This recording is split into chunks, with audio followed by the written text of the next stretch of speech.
Noon, good evening, depending on where you are joining us from.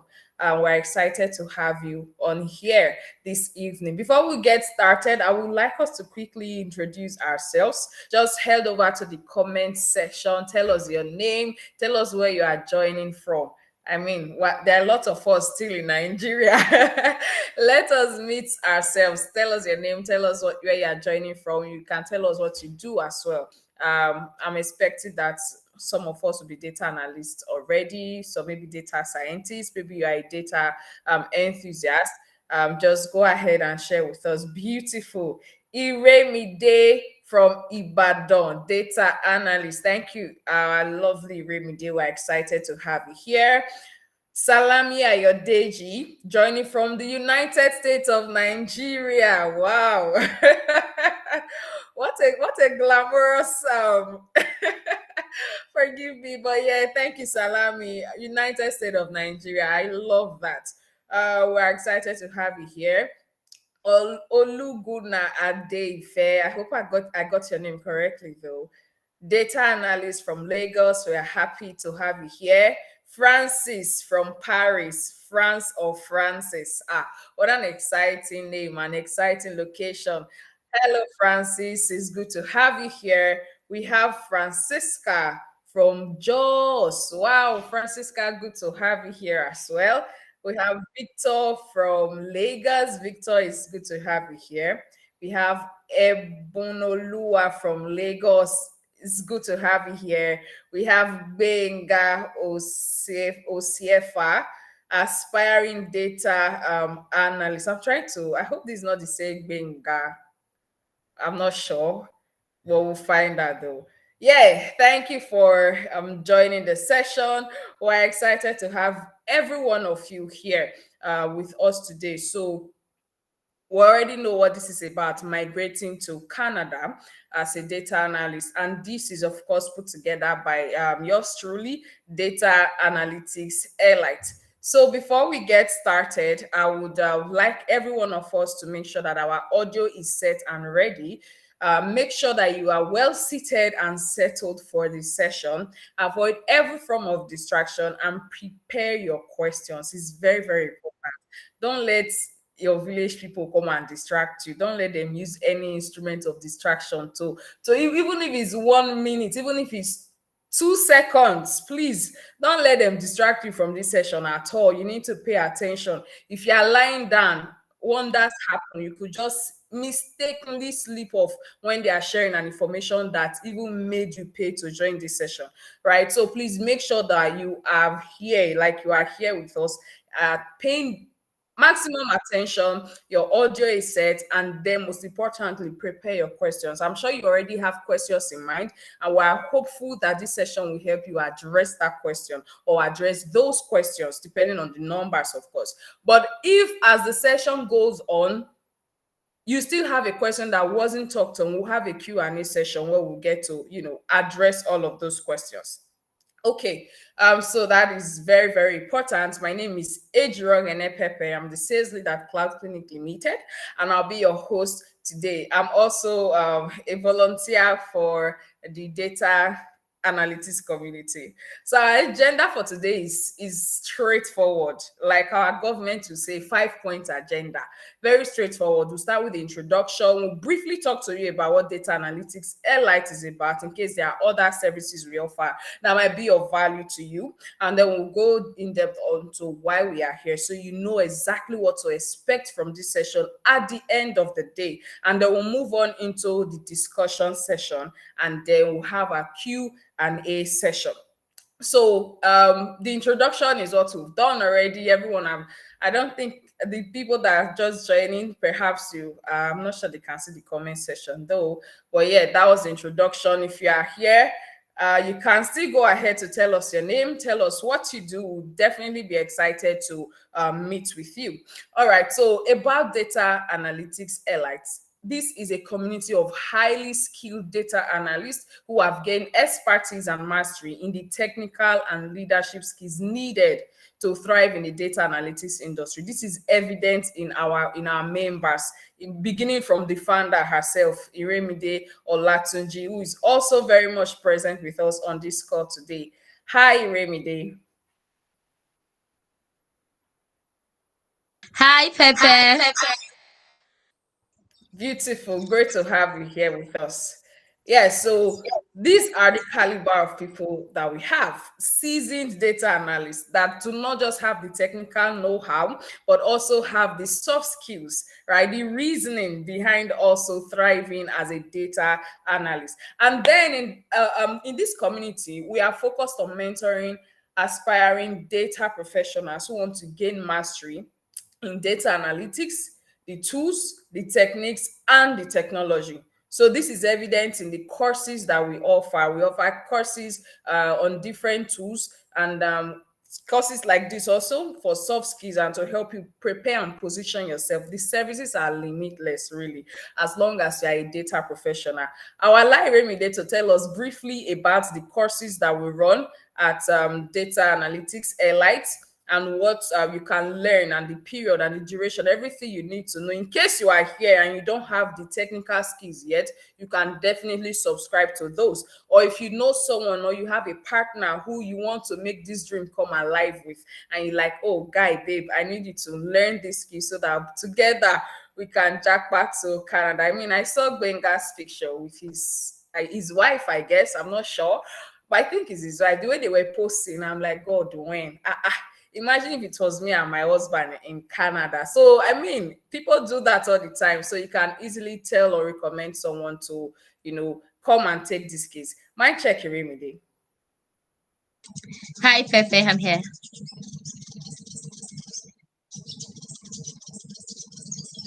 Can you All hear me? right. So, just tell us, yes, we can hear you. Just tell us about the different courses that we offer before we get started. All right. Thank you very much. That was an awesome introduction by Ejiro Gene Pepe. So, in the Data Analytics Elite community, we have 5 training courses. The first one is the Excel Academy. The second is the Power BI Academy. The third is Tableau Academy. The fourth is the SQL Academy. And the fifth is Python Academy.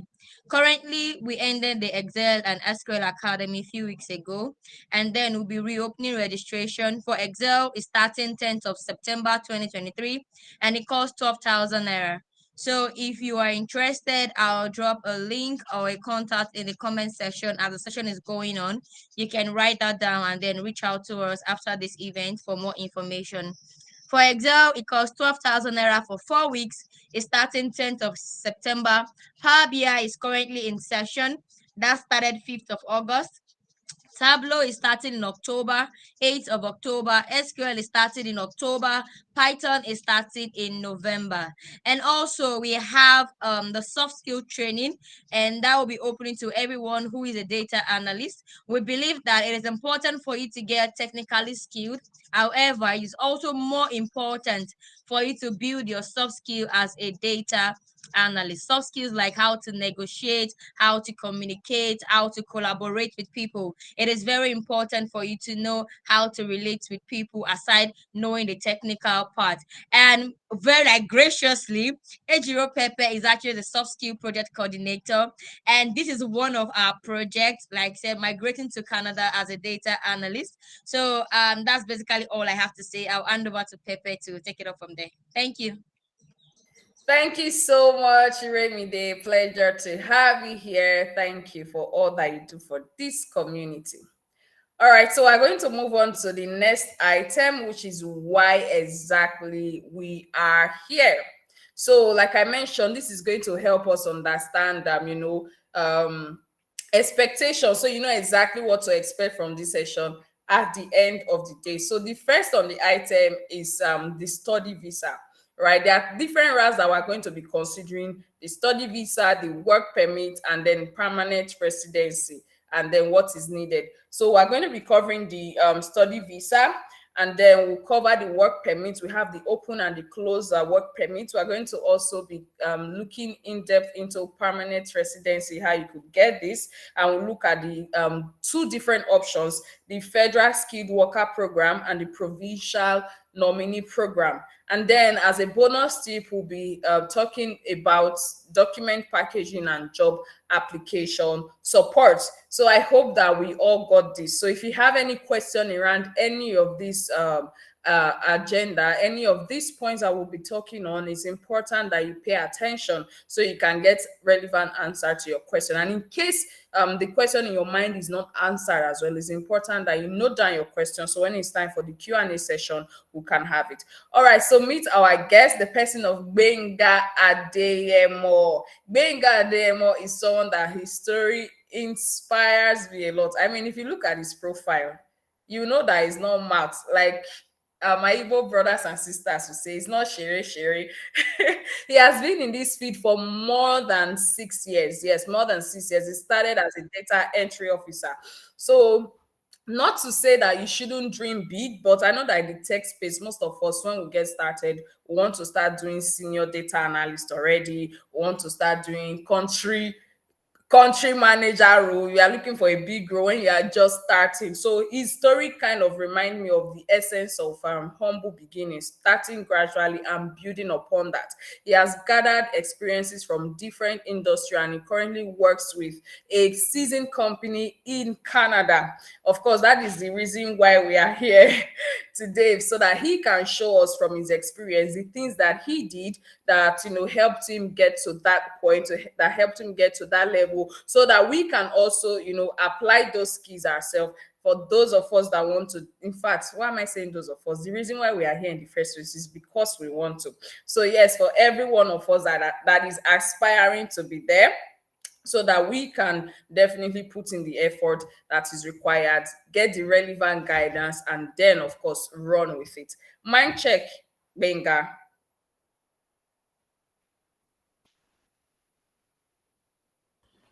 Hello, everyone. Can you hear me?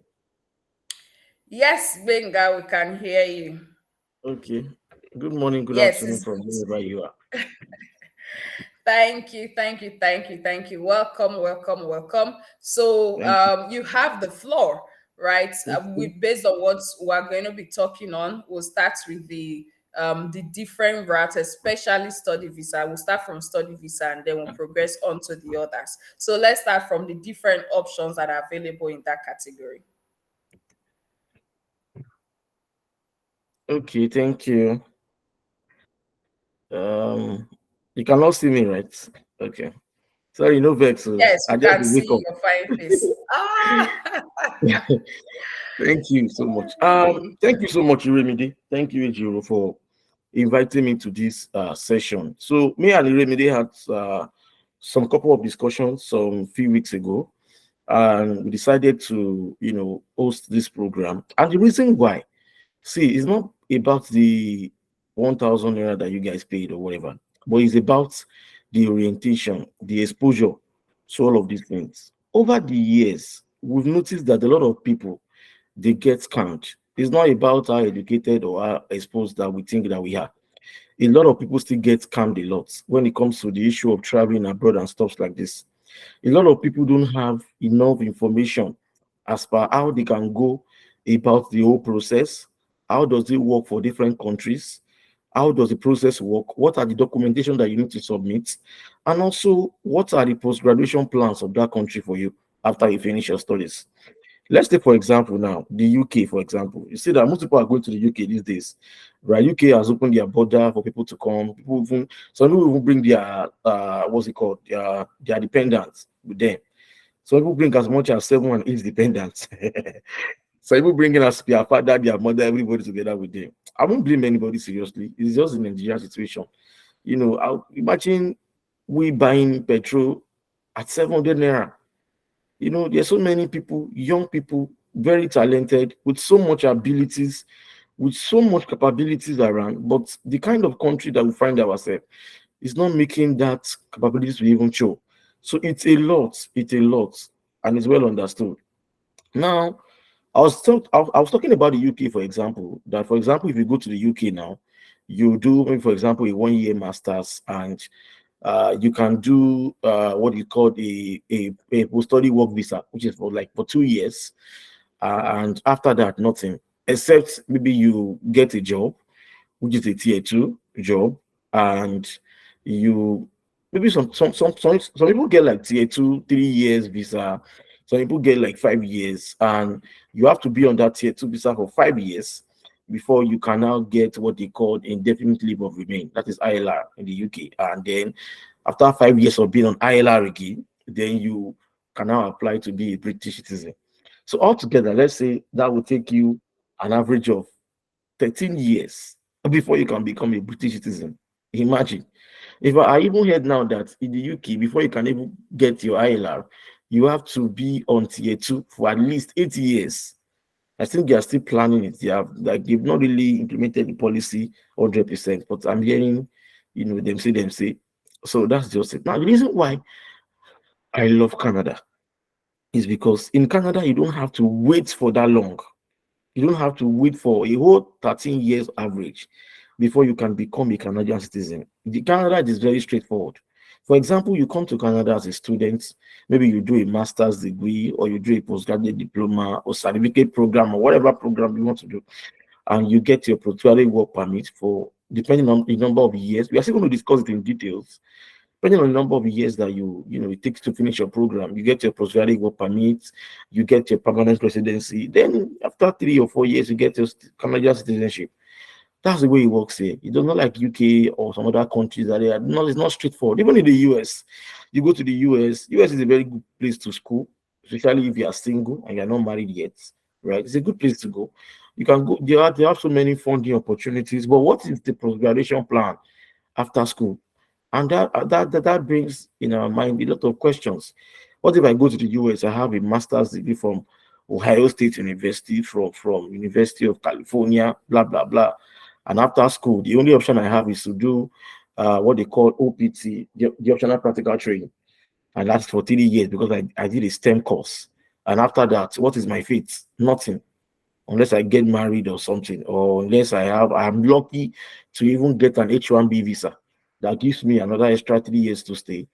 And what if, in case I didn't get a come down, sponsor me on a green card? Then life become very hard. I become stranded, right? That's why we are majoring on Canada today, because Canada has a very straightforward pathway, right? That you can use to get your residency in Canada. Then over the years, there are so many stereotypes. Or I don't sabi English very well, but let's call it myths, right? That people just come up with a lot of things and just say a lot of rubbish, things that they don't even know. They keep putting, they keep misinforming people about the way these things work. Okay, let me give you an example. I had people come to my DM and say, again, guy, I heard that as a family person, I cannot come with my family. Somebody has to come first, and the other person will join. That's a big lie. That is a big lie. There is nothing like that.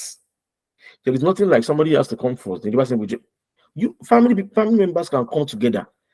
Family of 5, family of 4, with your children, with your wife and husband, you guys can come at the same time. There is nothing like so a lot of people misinform themselves. I even heard something like they say that in Canada that if you come with your spouse cannot work. Ha! Who said that? Who said it? Who is the orchestrator of the said? We have to be careful about the kind of information that people tell us, the kind of information that we hear from people. And the bad thing is that you see all these so-called agents, oh my God, they have spoiled people's record, they have misinformed people, they have done a lot of bad things to people. I've seen people get a 5 years ban, 5 years ban, just because of inconsistency in information. People get visa rejection, a lot of things.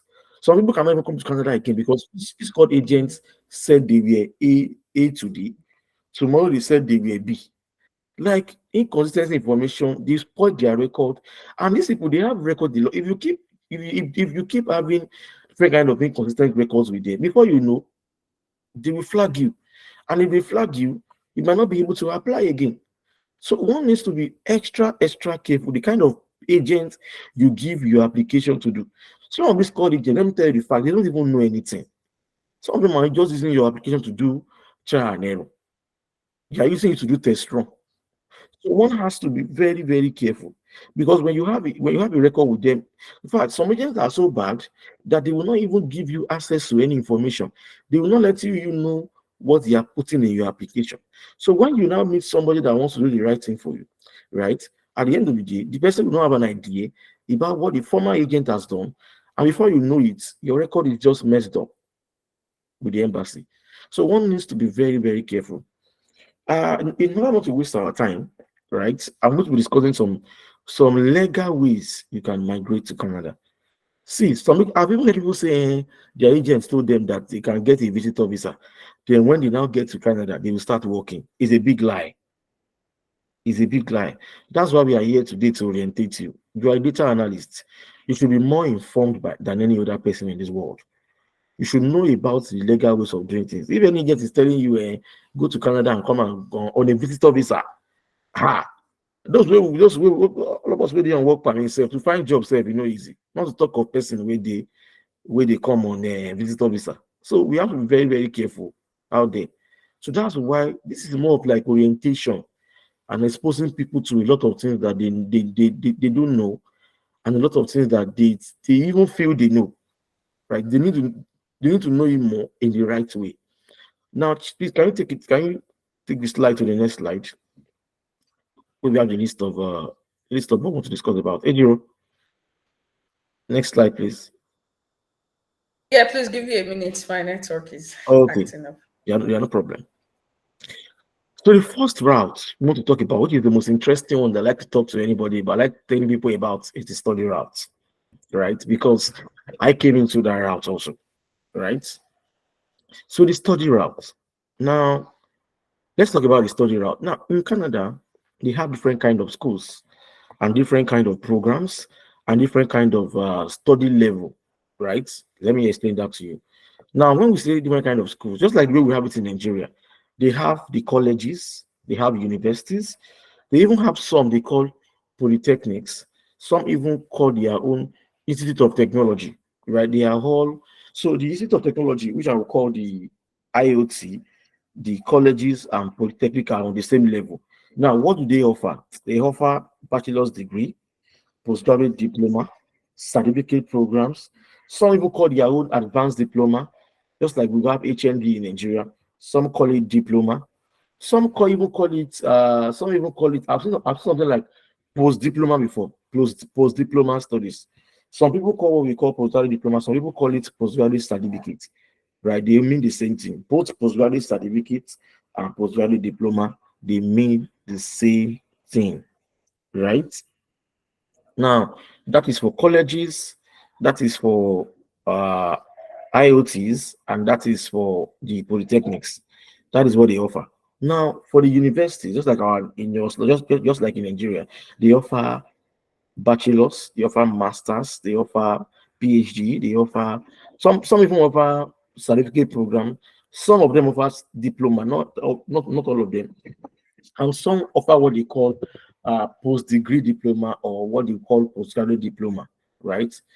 Now, for Canada, there's no discrimination to the level of study you can come for.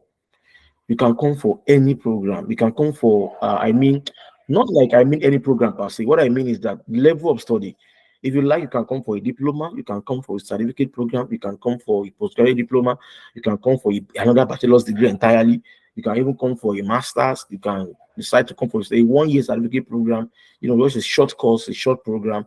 You just do in 1 year, palm, you are done. So it all depends on you and what you want. Now, I'm going to be discussing different situations and different contexts that can determine the level of study of which you can come from. Let's pick different examples of different people and see how we can use that as an example for ourselves. For example, I studied psychology in my undergraduate, but due to SAPA, you can say I don't see job after NYSC. I studied sociology, for example, Mayo. I'm using my own personal example now.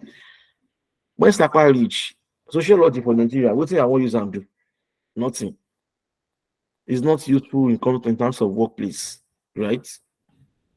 And somehow, I entered inside. I entered data. Hmm? I went to some data training company. What's it called? Center. I did some trainings. Hmm? I learned Python, learned this one, learned that one, learned everything, learned Excel, learned everything together. At the end of the day, I was growing my career. Hmm? But there are some schools that will not still give you admission for masters in data science. You might get a master's for data analytics, but for data science, no, because you don't have enough statistical and mathematical background that could give you leverage to get that admission. If it was US, for example, if you have written GRE, you might have gotten a chance to still, you might still consider you, might still use that GRE, might still stand for you as a leverage, but it might not work like that in Canada. If you understand. So I've seen people that have a bachelor's degree before going for another bachelor's degree. It is very possible. In fact, I have done for people like that before that they had a bachelor's degree for that was not related to their work experience at all. And because they want to now do a course that is now related to exactly what they are doing at the moment, that they are going for that course. Now we've seen people that change career. For example, I studied biology before. I had a BSc in biology.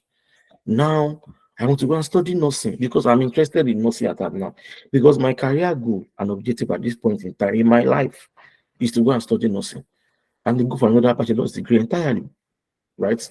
I've seen people that studied Yoruba or that studied finance and now they are going for study diploma in data analytics, right? Because their work experience as of now is in data. I've seen those that have work experience in data or in business that are going for MBA because the MBA will shoot their career very high. So a lot of reasons that influence the kind of course you choose, the kind of level of study you choose, and the kind of school you apply to. Now, so many factors affect you. Your previous background, your current work experience, your financial ability, very important too, your financial ability, and also the kind of uh your goals, your educational and professional goals. All of these factors determine the kind of schools that you go to. Now, I've explained to you that the two different type of schools that they have. So that we are putting the Institute of Technology, the colleges and polytechnic at the same level, and we are putting university at another level entirely, right? Now, in Canada, there are schools that are called DLI, Designated Learning Institute, DLI. Now, DLI, the full meaning is Designated Learning Institute. Every school that is DLI approved has a DLI number. So if you are going to the study route, make sure that the school you are going to has a DLI number. Your school is DLI approved. Not all schools are DLI approved. So you need to be careful. That's number one. Number two is what they call post-graduation work permit. It's not all schools that you go to that is eligible for post-graduation work permit. So be very, very careful the kind of schools that you choose. Be very, very careful the kind of schools that you choose, right? Not all schools are eligible for post-graduation work. If you go to a school that is not PGWP eligible, it means that when you finish your studies, you will not be able to apply for a postgraduate work permit after school. You have to come back to Nigeria or find another route to immigration. So why would you waste $12,000 a session, $15,000 a session for a school that is not that is not PGWP eligible, that does not have postgraduate work permit eligible after school? Please be very, very careful of the kind of school you choose. So make sure your school is DLI and make sure that your school is PGWP eligible. That's number one. Please, I want you to take your Bible and your pen. You can write down these things. Don't say that is everything you remember. Don't rely on the recording, right? Just try and take your Bible and your notebook or notepad or whatever and write this point down. DLI and postgraduate work permit eligible, right? That is very, very important. That's number one. Number two, look at your financial ability. When you go to a school website and you want to check, you want to browse, okay, how will I see information about their school fees? And you go to their fees section, be very careful. Most of these schools, they have hidden fees. You might see, per year, $10,000. Don't rely on that $10,000 section you are seeing on the screen. No. Go in depth, browse more. They might have some other additional fees, healthcare, dental, this one, that one, student fees. At the end of the day, the money might sound to like 15K or 13K. So when you are browsing about a particular school, be very careful what you see on their website. When you see tuition, don't conclude that that's the entire money you are paying. There might be other hidden fees, as Yoruba they will say, eh, that you might still pay, that might sum up to a huge amount. So look at schools that you can afford. Don't just pick anyhow school because my friend is going there. I'm also going there. Your friend might have money to pay for the entire for the whole school. You might not have. You might be an hustler.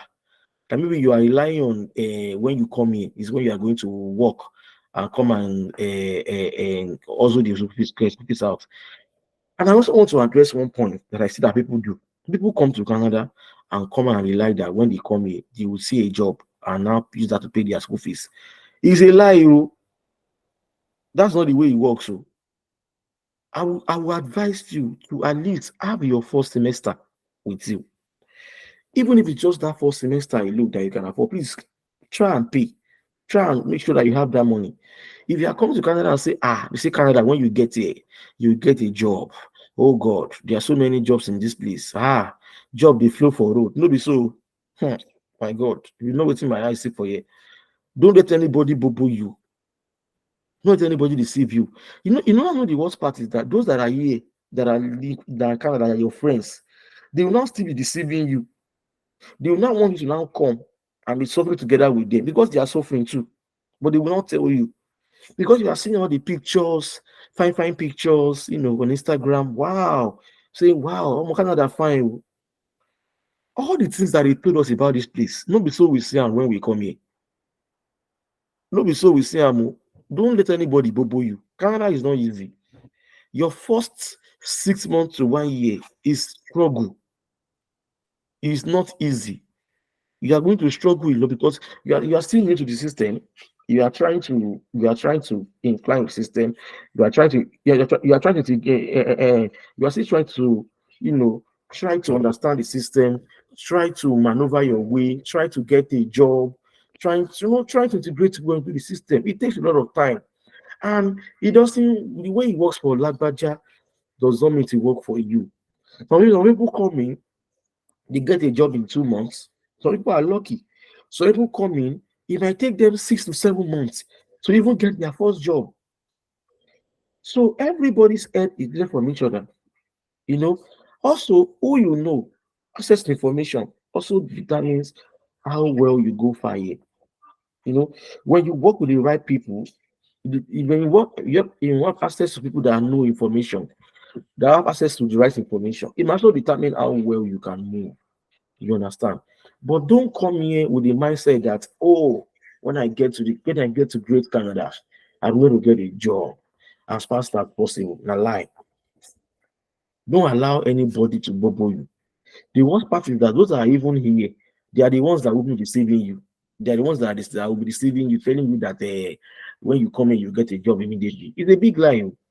So please, when you are coming, even if it's your first semester, please bring so that when you come, at least you can struggle. And the worst part, as a student, you cannot work more than 20 hours a week. And if you go and do illegal job and they catch you, that is if you are going home. If you are not going home, and this Canada, they have one attitude. They will not say anything. Be doing all the jobs that you can do, be working more than the number of hours you can work. No problem. It's when you now want to apply for your temporary work permits, they will now catch you. Or when you want to apply for your permanent residency, they will now catch you and say, we saw that in your record that you were working more than 20 hours. So can you explain yourself? You cannot explain yourself and cannot get a lawyer that will defend you. Omo, na Abuja Lamu Ahmed be that. If na Abuja you follow enter, I don't know what they call Abuja airport. See, na the Avikwe airport for Abuja. Now they could just return you to postgraduate work permit and everything. Not even see anyone collect. So please, let's be very, very careful out there. Let's make sure that we go to a school that we can afford. No go school because your friend is in that school. Don't go to school. Please, can everybody hear me? I don't know. Somebody saying they cannot hear me. Kayode is saying they can't hear Yeah, you. I can. I guess it's network. Okay, maybe it's his network. So please don't go to a school because your friend is going to that school because you have a relative there. Go to a school that your financial ability can afford. Please, I'm begging you. Because in this place, nobody will give, even if you call those in Nigeria, they will not even answer like, you that you're in Canada, you're asking me for money. They will not even answer you. So one needs to be careful. Now, I told you that there's no discrimination. Some people will say, I have a BSc before. Can I do another BSc? It is very possible.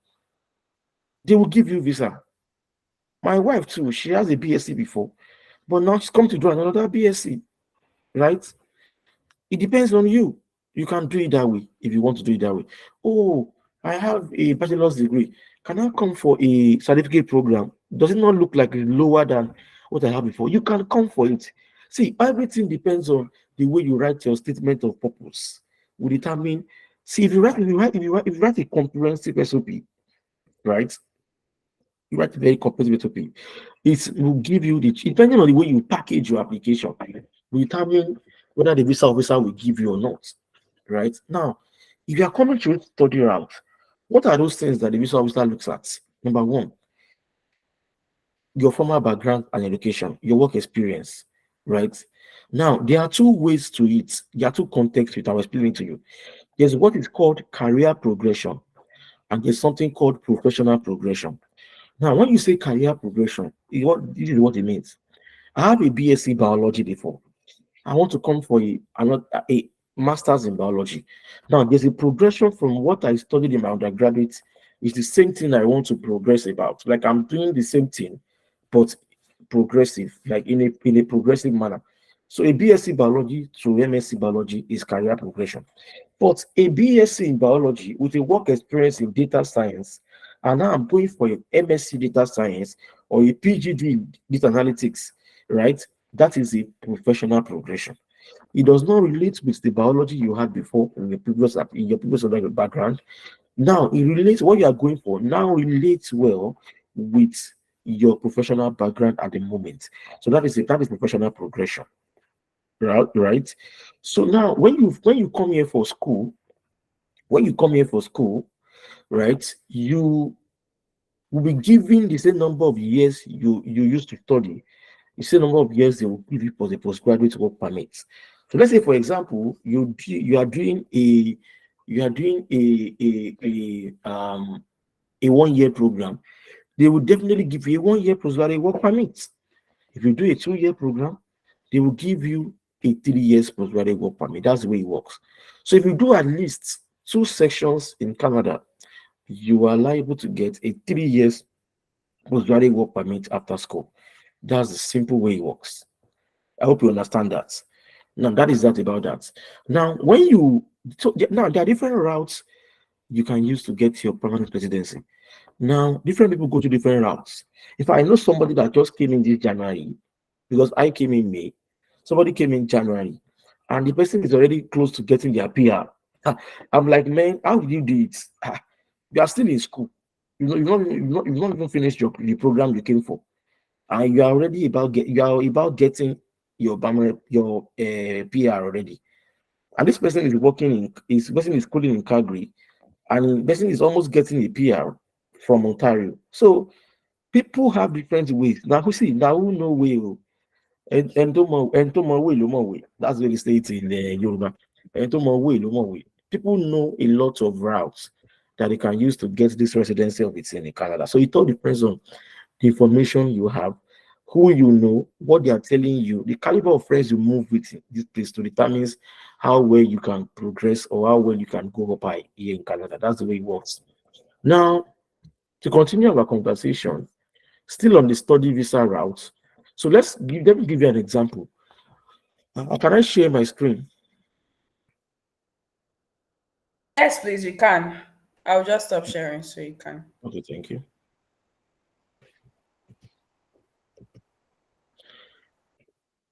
So can everybody see my screen now? It's mirroring. Yeah, we can see it You now. can see my screen now. Let's say, for example, I want to browse a school, and he said maybe I have the name of the school, for example. I want to browse this. How will I see all the information I need for that school? An example. Now, there's a school called New Brunswick Community College. Okay, I type it on Google. New Brunswick Community College. Um, okay. Oh, Google brought the whole thing to me. So now I can click on the school website here. I click on their website. Now when I get to the website, I'm confused. Where else should I move to? I scroll down here. I can't really see anything. It's just information. It's just blah blah blah that is there. What should I do? You can go to programs and courses, right? When you get to programs and courses, you're looking for full-time programs. Now, please note that as a international student, you cannot do a part-time course. You cannot come for a part-time. Your course must be a full-time. It must be a full-time course. Now, click on full-time programs, for example. Now, look at all the programs they have. Oh, these are all the programs that they have. Wonderful, wonderful. Okay. Oh, animation and professional. Oh, professional. Oh, okay. Carpentry, biz admin. Oh, okay. This is very nice. Okay. Hotel management. Oh, I've seen what I want. Now I've seen where I'm going to. This is a course called Information Technology Business What Analysis. Information Technology, Business and Advanced Analytics. Cyber security, data analytics, game development, blah blah blah blah blah blah. Now you can I think the course that relates well to what I want to go and study. Okay, let me take the first one, the business analysis. I open this one, open link in the new tab. I go to the course page. Now you are seeing tuition fees, domestic, domestics are those that have Canadian passports, I think those are Canadian citizens, and those that have Canadian permanent residency, PR. Now, those are the ones called domestic. You are international because you are coming from another foreign country, just like me. So now you go to this course is only available for September. Or it means that this course they don't have several intakes. So different schools in Canada have different intakes that they do, right? Some have intakes for January, some have intakes for May, some are for September. So if I've even seen schools intake for even October self. So depending on the school, different schools, there are different systems, there are different intakes, right? So you come to the school website, for example, you see the program information page. You come there, you scroll down. Oh, this course will take me 1 year to finish on a full-time study. Oh, that's good. What is the admission requirement? When you go to a school website, you go to a program website, what are the things that you check? You check tuition information, check the admission requirement, check the admission deadline. When is this admission going to close? What are the required documents I need to submit to get admission? Now, what is the school's admission processing time? How many weeks will it take this school for them to process my admission and give me my admission letter? How many weeks? You need to know all of this information. You don't just pick a school anyhow and apply to the school anyhow. Make sure you read very well about the school. That this school, what is their admission approval rate? You can check that online. So you see a school that when I apply, the approval rate is very, very slim. Take, for example, schools that are very, very competitive. For example, now University of Toronto is a top rated school. So the admission is very, very easy. And even if you have all the qualifications, it does not guarantee admission.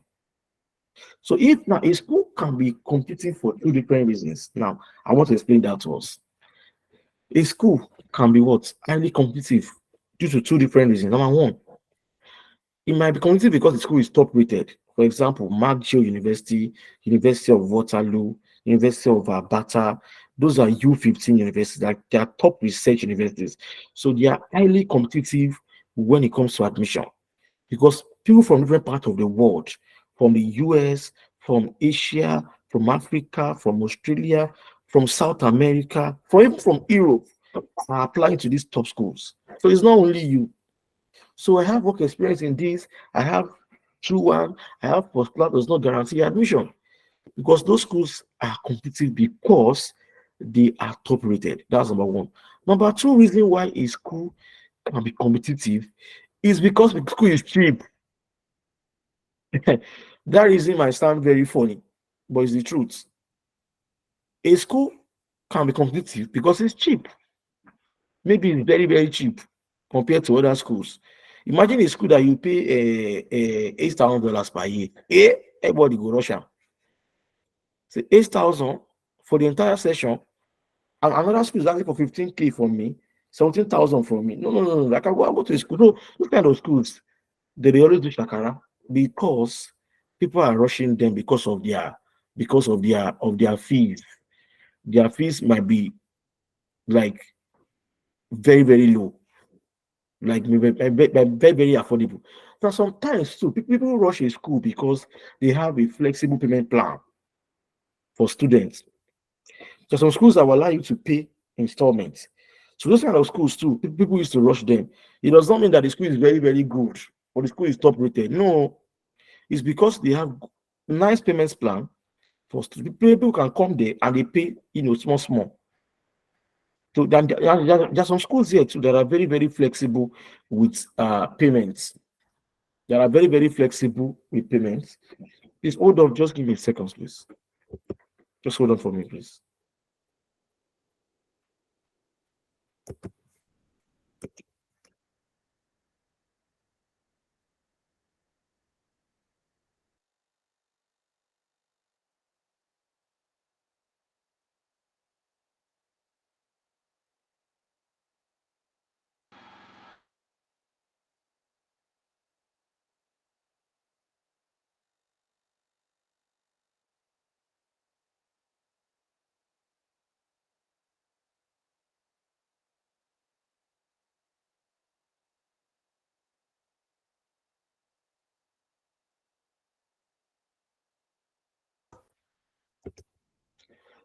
Hello, guys. Can you hear me now? Sorry.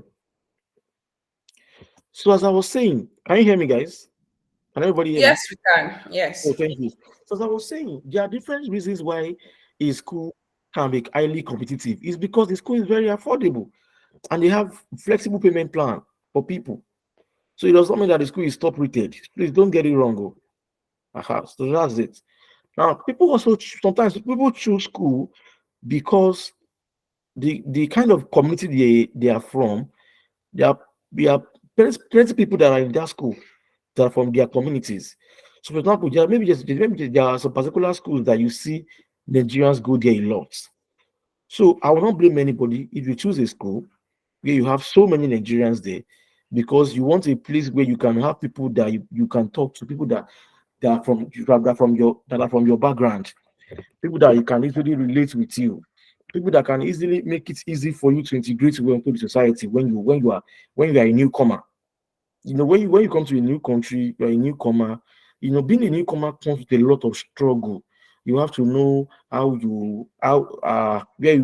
where you'll be buying your groceries, how will you take the bus, where will you be buying your bus pass, how will you navigate the entire city or the entire town where you are schooling. It comes with a lot. So if you're in a place where you're just seeing white people everywhere, no black, you might not like yourself. You understand? So everybody wants a place or a community where they will be able to, they will be able to relate and communicate well with people from their own background, right?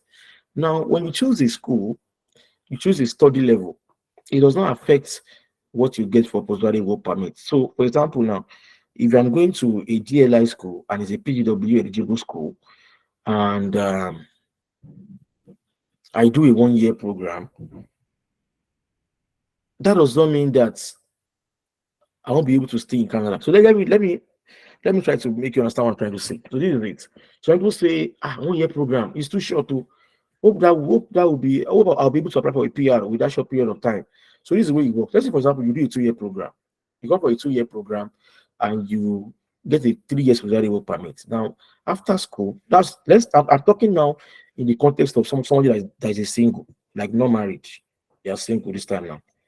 Now, if you are single, you come for a 2 year program, you apply for the postgraduate work permit, they give you 3 years. After 1 year, it's just something called Canadian Experience Class, right? Under Express Entry, it's something called Canada CEC. The requirements to apply for a PR via CEC is that when you are giving your postgraduate work permit of 3 years, for example, you must have worked 1 year under that 3 years, full-time work for 1 year.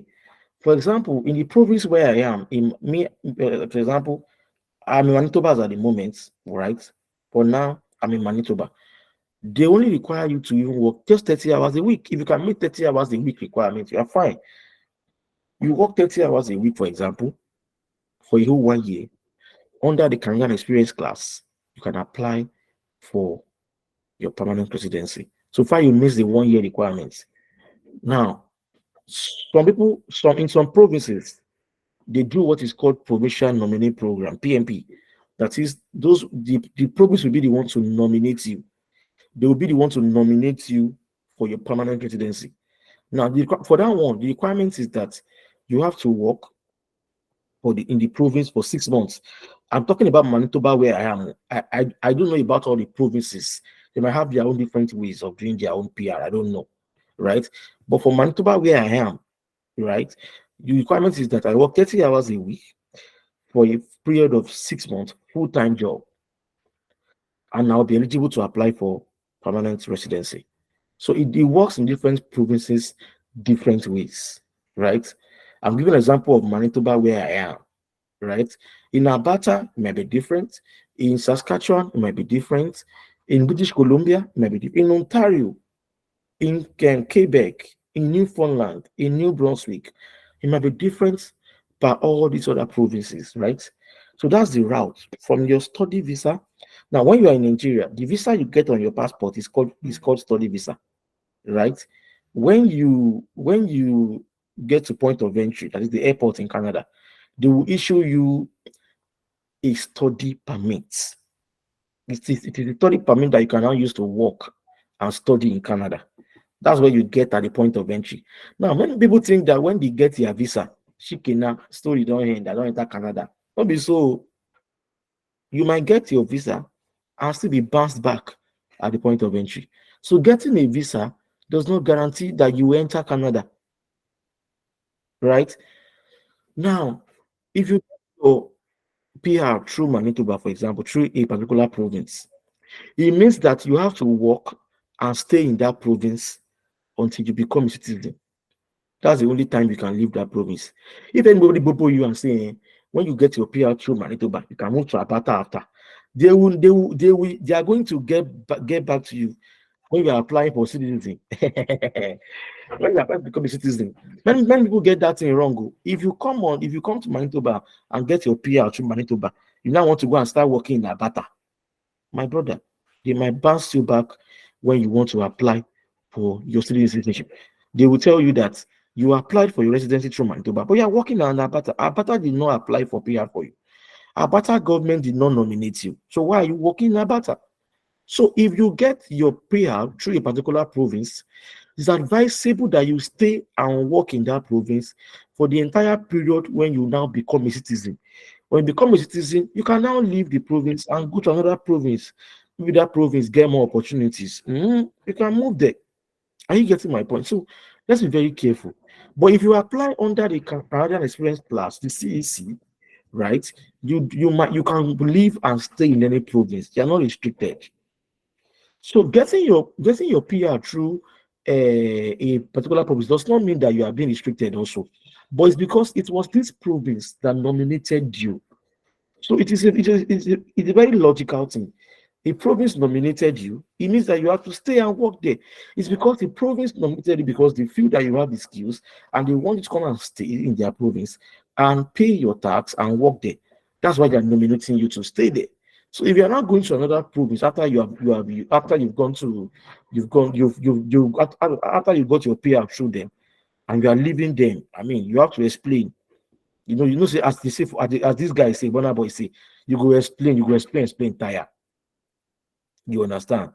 So it's better to just stay in that province where you got your nomination from. That's if you got your PR through PMPO. But if you got your PR through CEC, that's the general one, you can stay and work in any province. Pam, chicken, no problem. No issues. I hope that's clear to us now.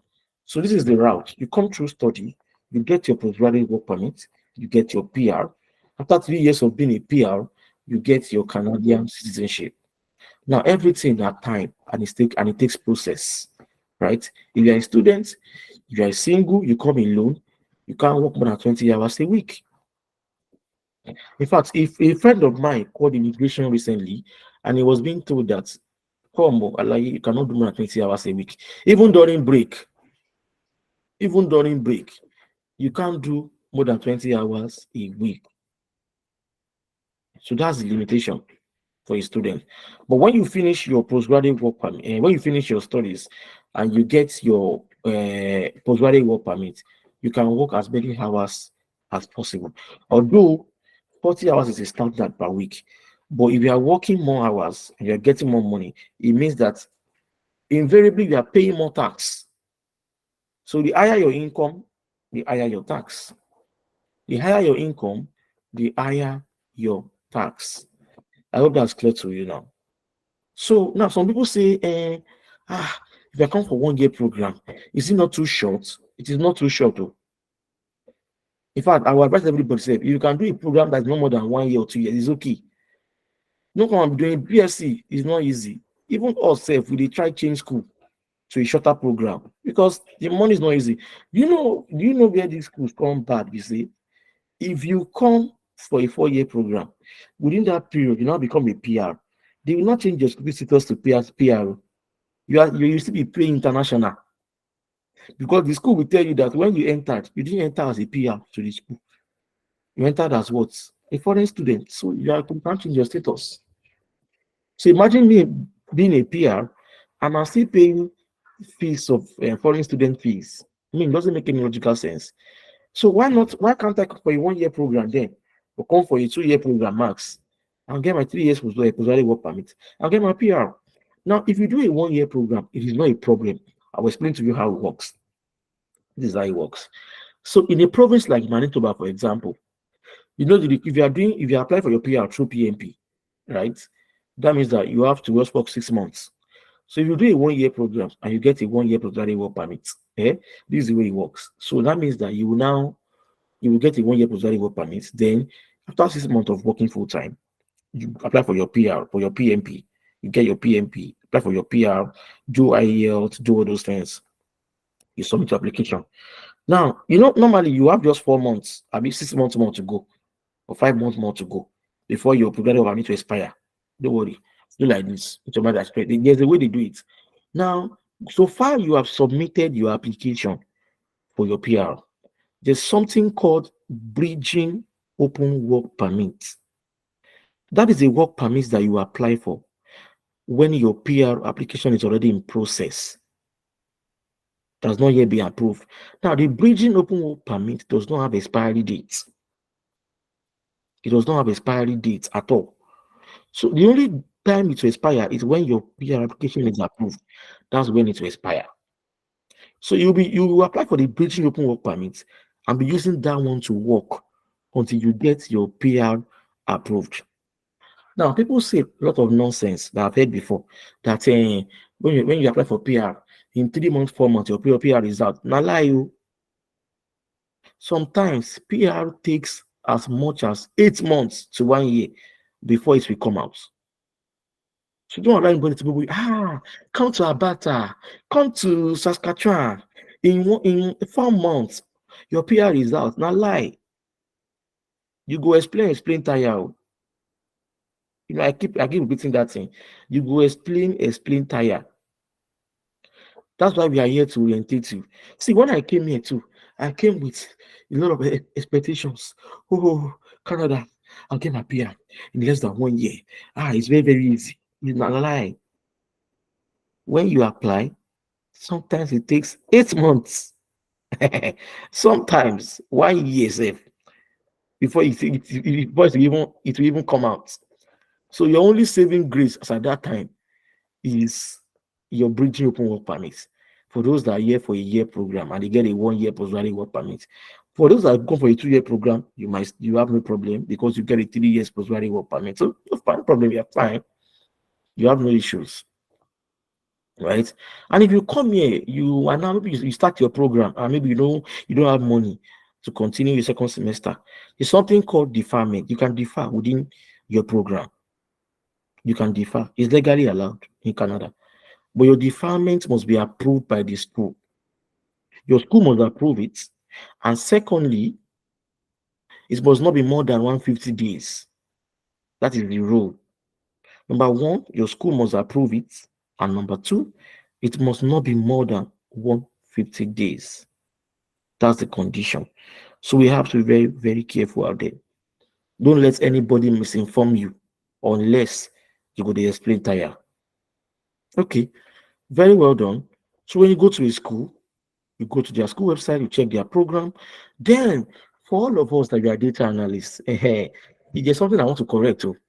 People think that when I'm the data analyst, I must come for a data course. A data course. Calm down. It's not compulsory you come for a data course. Make I even bust your brain. All of you shouting data, data, data. Data analysis is good. You will get a good job here. You get paid well. You get good money. You get good exposure. You have access to doing certifications and those things. It's fine. You join community of professionals. It's fine. Make I bust your brain. Business analysis. He say pass data for you. Being a data analyst does not guarantee that you get a good job here. Aha. Being a business analyst, those guys are making money in this Canada. I will not lie to you. Business analysts, it might sound strange to you, but that's the truth. Business analysts make more money than data analysts in Canada. In fact, they even pay them more. They even get job easily than data analysts. When I first came to, they applied for data analyst. Hey, I'm telling you the fact, those guys get paid. They get paid more than data analysts here. They get more money and they get opportunities more than us. If you go to LinkedIn, if you think I'm lying, go to LinkedIn, look for on the job section, type data analyst. Take Manitoba, for example. You will see jobs, but type business analyst, you will see more than 100 jobs as a BA than DA. So you can learn DA. You can learn DA by your own, as in taking courses here and there. This one, take course here, you watch YouTube here, this one, do that one. You can learn that one by your, I think, by your own, by your own self. But learn business analysis. Those guys they chop money for a year. I'm not gonna lie you. Little time where I don't stay here, I don't see many things. Those guys make more money than the data analysts. Unless maybe your own data analyst is like senior level or principal level, or you are tending towards data engineering or data scientist. Those one, you are doing more of statistical analysis, machine learning, predictive modeling, this one, that one. You are doing what do they call this thing? Deep learning, all those things. Except you are already on those edge. But if you are still normal, I'm doing dashboard, I'm doing reporting in Power BI, Tableau. Oh, oh my God, though. And you now want to rely on the only that one to get a job here. And there you go tell. Some people might come in, they might be lucky, but not lie. Not everybody's lucky the same way. As you see me like this now, I'm already learning data engineering small small. As you are seeing Remedy, the founder of DAELITES, she's already learning front end, but she's learning a lot of things. That's just the truth. You have to upskill. You don't want to come here and get a good job. It will take time, but if you have the skill, one day you'll get it. Don't come and rely on I know just SQL and Power BI. I draw dashboard, I do Power BI, I'm doing Power BI service. You will explain tire. By the time you start doing factory work for 6 months, you will know say you need to upskill. By the time they say maybe they carry you say this place, they don't know big man. Say I'm from Nigeria. I was working as a data analyst in I was a team lead data analyst. Now English they speak. I've seen people that come here, managers in Nigeria, a whole manager of UBA, Kiniko, operations manager. This one, they are doing factory work. Forget anybody, bobo. They are doing factory work. They are they are doing factory work in this place. They are doing they are doing warehouse operator. So forget to let anybody bobo you say Kiniko. You have to upskill if you want to come here because the market is very, very competitive. I won't lie to you. If you want to come for a course here, I will not advise you to come for a data analytics course. Come for a business analysis course. It's better for you. I won't lie to you. Those all these Scrum Master. So imagine you mixing your data skills with a BA skills, now learning Scrum Master. You're all cake now. Come on. You're all cake. At the same time, you now know how to do data engineering. You know how to create pipelines. You now know machine learning. Come on. You're a big boy. Seriously. You might not get a job ASAP, but at least one day you will get it. It might not be immediate like you want, but one day you will get that job.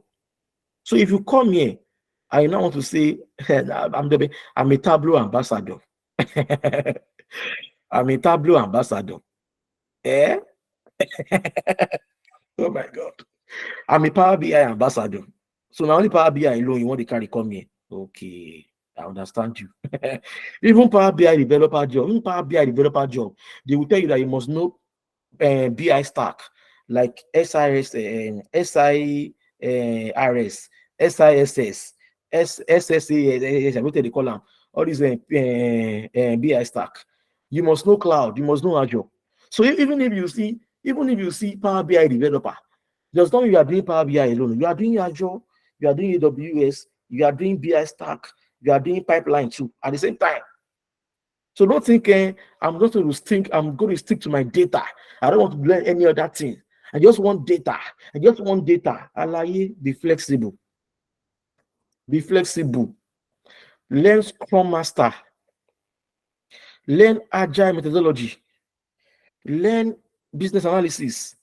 Learn all of these things. Combine them together. Have a little idea of data engineering. In fact, let me bust your head. Sometimes when you come to this Canada and you see adverts, they type data analyst. By the time you read the job description, the job is data engineer. The job is data engineer. You see the job title, data analyst, but when you read the job description, you go say, you go explain tire when you get to the interview. When they start asking you, do you know AWS? Are you familiar with cloud concepts? Do you know Azure Data Factory? Do you know Scrum evidence? No evidence, my sister. Do you know business analysis?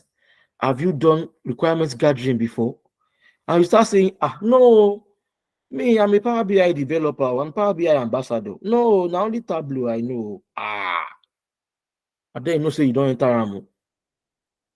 So truth of the matter is that, guys, let's try and be flexible. See, it's not about planning. What do I need? Yesterday midnight, I could not sleep. I was thinking of many things. That what course can I even take?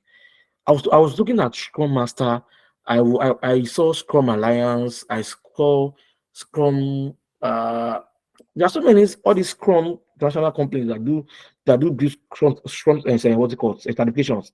So by the time you check your profile, you see that you have a lot of certifications. You know Scrum, you have data engineering, you know Power BI, you know Tableau, you know Excel.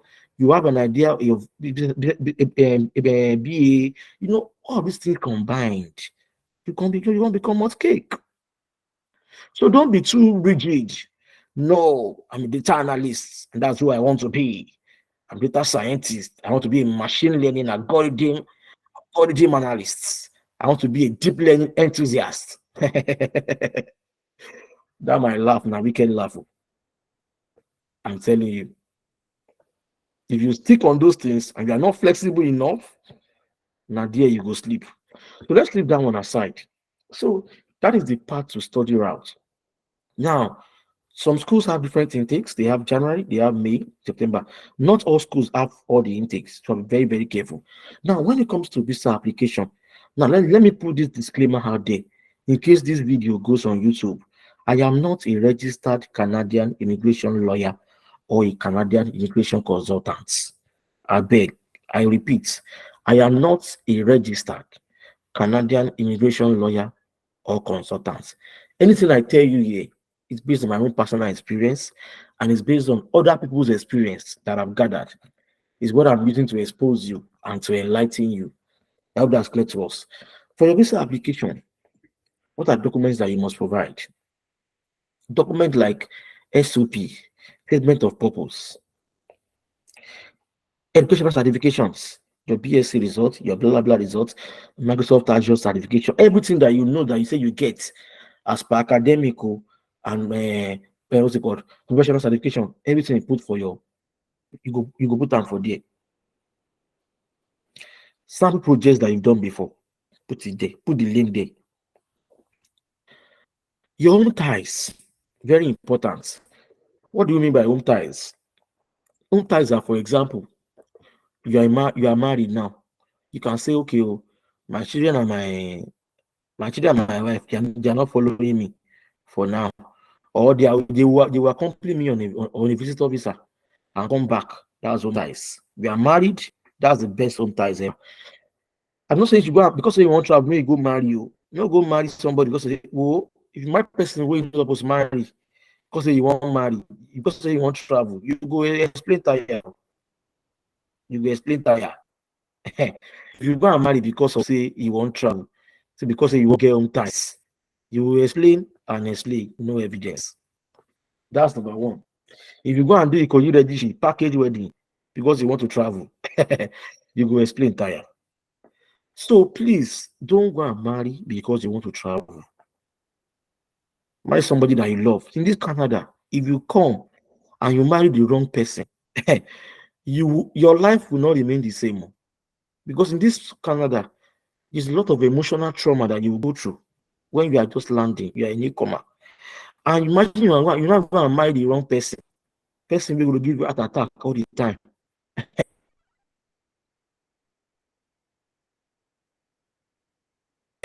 Before you know, you go to hospital. So in this Canada, abroad, you need somebody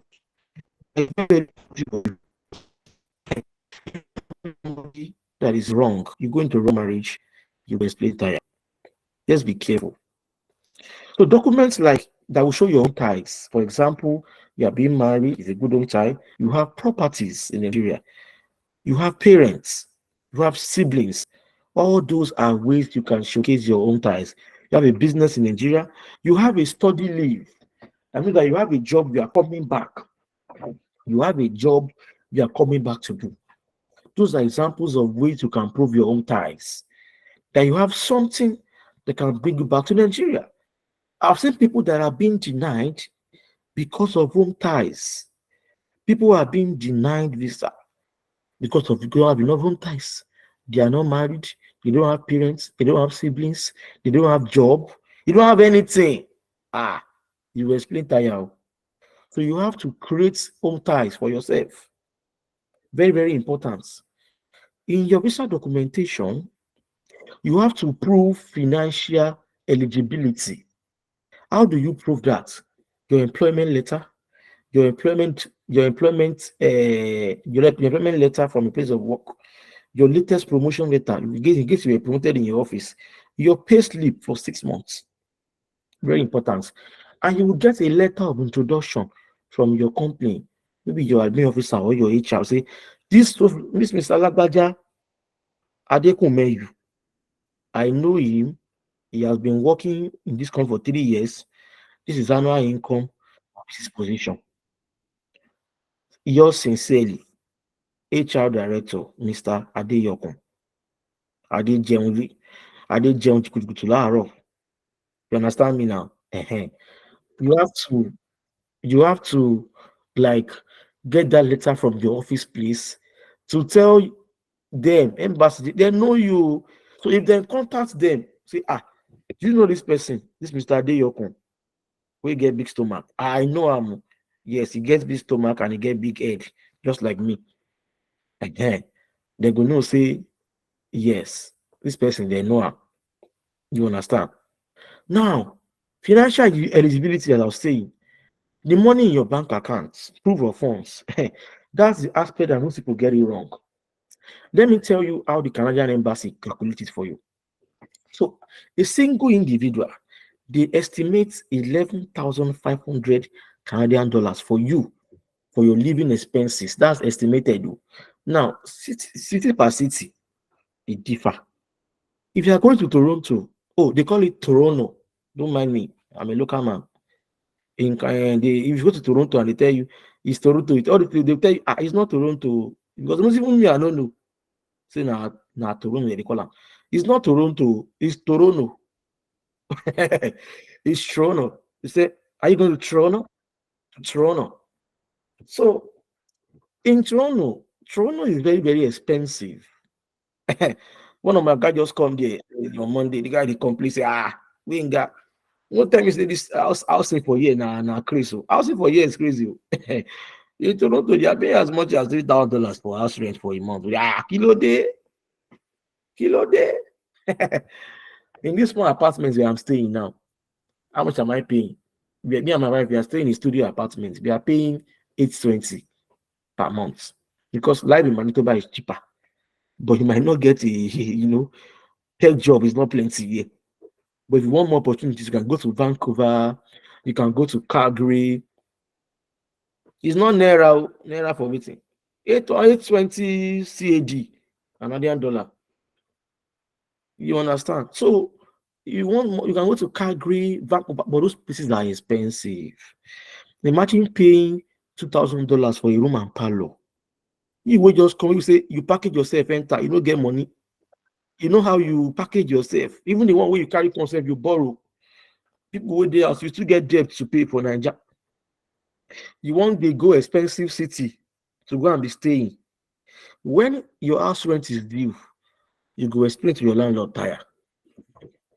You go explain, no evidence. So if you know that you don't really have money, don't go to expensive city. Don't go to an expensive city because your friend is in Vancouver. My brother that is in Vancouver, my own brother that is in Vancouver, is paying $3,200 for house rent for 2 bedroom in Vancouver. I beg you, don't go to Vancouver or Toronto if you don't have money. Those places are expensive.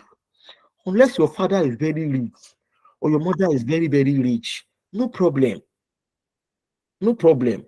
If they are very rich, come on, go to Vancouver now, go to Toronto, sorry. Go to Calgary, go to Regina, go to Ottawa if you have money. But if you know, say you be manage, you know to get. Pick smaller cities like the one with me I did, Winnipeg. Because me, I don't get money. Winnipeg is very, very affordable. It's still affordable. And places like Moose Jaw, Saskatchewan, Edmonton in Alberta, Edmonton, those are still places that you can still manage yourself. For example, now those are my friends that are here that are single. That didn't come with their wife. They still see one room in an apartment, $500 per month. That one is still affordable now. The same one room in an apartment in bigger cities, you'll be seeing what's it called? You'll be seeing 1.5 in Toronto. 1.5. Ha! Jesus. When you won't get savings. Places like St. John, Newfoundland, is very affordable. You can go there. You can live there fine. You might not get the jobs that you want, the big jobs, international jobs. For example, now Amazon, Microsoft, IBM is in Nova Scotia and New Brunswick. I think the other big tech giants like Microsoft and Amazon, they are in Ontario. Like all these big companies, you find them in Ontario. But think about cost of living. Think about chances of getting your PR on time. Think about those things before you make your choice, right? Before you make your choice. Ejiro, yes, I would like us to go on a 2 to 3 minutes break. Then we come back to continue. Okay. Like we'll stretch my body All right. some water. Yeah. No worries. So this is also an opportunity for others too on the call that would like to grab a cup of coffee. Oh no, the sun is hot. Maybe a cup of cold water. But please don't go and grab beer, so you will not lose focus in the session, right? Just take a cup of water, and then we'll still be here. We're not going anywhere. And then like 4:25, We'll continue with the session. Ire, stop throwing shades. How much is beer now? All right, guys. So as I was saying, if you have your questions, please note them down because we'll move on to the Q&A session shortly. So note them down. We'll take them in order. When it's time, I would unveil how that will go in the comment section. But just write them down so you don't miss anyone. Thank you. You are muted, Benga, if you are talking to us. Oh, okay, awesome, awesome. All right, so like I said, note your questions down. When it's time for Q&A, we'll just post them in the comment section. So make sure you are not posting it now so that we will not miss them and miss all of these conversations that are ongoing. If you check the comment section, you see that it's more on chatting right now. So we'll not lose your question in the midst of all of these chats. So just hold on to them. When it's time for Q&A, we'll put it out there and then you can put in your questions. For those of us that are not going to drink water like myself, I would love us to share in the comment section one or two things that you have learned so far. I want to be sure that everyone was following. I'm sure there's something that has been mentioned that struck a chord. So I don't have music. Oh, I'm so sorry. I don't have music. Don't worry. The next one, I will definitely have music to play for you, Victor. Maybe you can reach out to me and give me your favorite song. I will start with that one on our next month session. I've learned that people go explain tire. Iremide, please throw more light on this. People go explain tire on what ground, no evidence to show. Please throw more light on that. For me, particularly, what I've learned from this is not just moving blindly, because that was what would have happened to me in 2021. So sometimes I get happy that my visa was denied because I was going to go there and work to pay school fees for 4 years in Manitoba, to I think University of Manitoba in Winnipeg. So yeah, I've learned that. And also there's something important that Benga mentioned about costing, like having to look through it carefully, right? Like they say, no, that glitters is gold. You see tuition fee, and then when you enter, you pay for textbook, pay for room, pay for this, pay for that, pay for union, student union, pay for some kind of insurance that you didn't even plan for. So that's something that I'm going to take out of this session for future preparations, not just Canada, anywhere else. Paying attention to the financial implication. Victor said, I learned that my Power BI and SQL is not enough. Hey, yeah, Victor, don't worry. Yeah, so of course, like you mentioned, depending on the city. So if you are going to a big city, like I can't pronounce that though, is it Toronto or whatever, you might see some there, or Vancouver. But yes, he has definitely given us the insight. If you want to go there with data analyst, then your portfolio has to be solid and strong. Oyedun said this is very insightful, very, very informative. Thank you for that feedback. Francisca said, cut your cloth according to your size. Go for your size. May you not go explain tire. I'm glad that we are all relating the message as it's concerns us personally. We need to say I'll be flexible, not just being Excel ambassador. Of course you will. Business analysis is more rated than data analytics. Absolutely, now based on the information that we have now. Yes, so if you have more that you learned that maybe others didn't learn that you want to throw more light on. In case someone missed that, they can definitely also learn that from you. And then there's something else that Benga also mentioned that piqued my interest, the course duration. Because usually people will assume that if you stay there long enough, let's say you do a 4 years course, that means you are close to getting your PRO or getting the opportunity to stay. But hearing him say that you could even do short courses, like programs that are shorter, maybe 1 year program, and you still have the same advantage. I think that is an eye opener. I've seen that in another country where you can take a 6 month course as long as you understand their language. So hearing that it's close to what is obtainable in Canada, that is a reliever for those of us that don't want to pay school fees for a long period of time, especially when you already have a sound educational background and you just need it for relocation purposes. You might want to explore that too. Yes, Remy, they added something else. Ensure your school has post graduation work permits. Yes, this is important. I think it's also related to what he mentioned about DLI numbering and all of that. So you want to make sure that you are paying attention to all of this. It is very, very, very important. Very, very important. Yes, so thank you all for your wonderful contribution. This shows that we are all paying attention. I'm excited.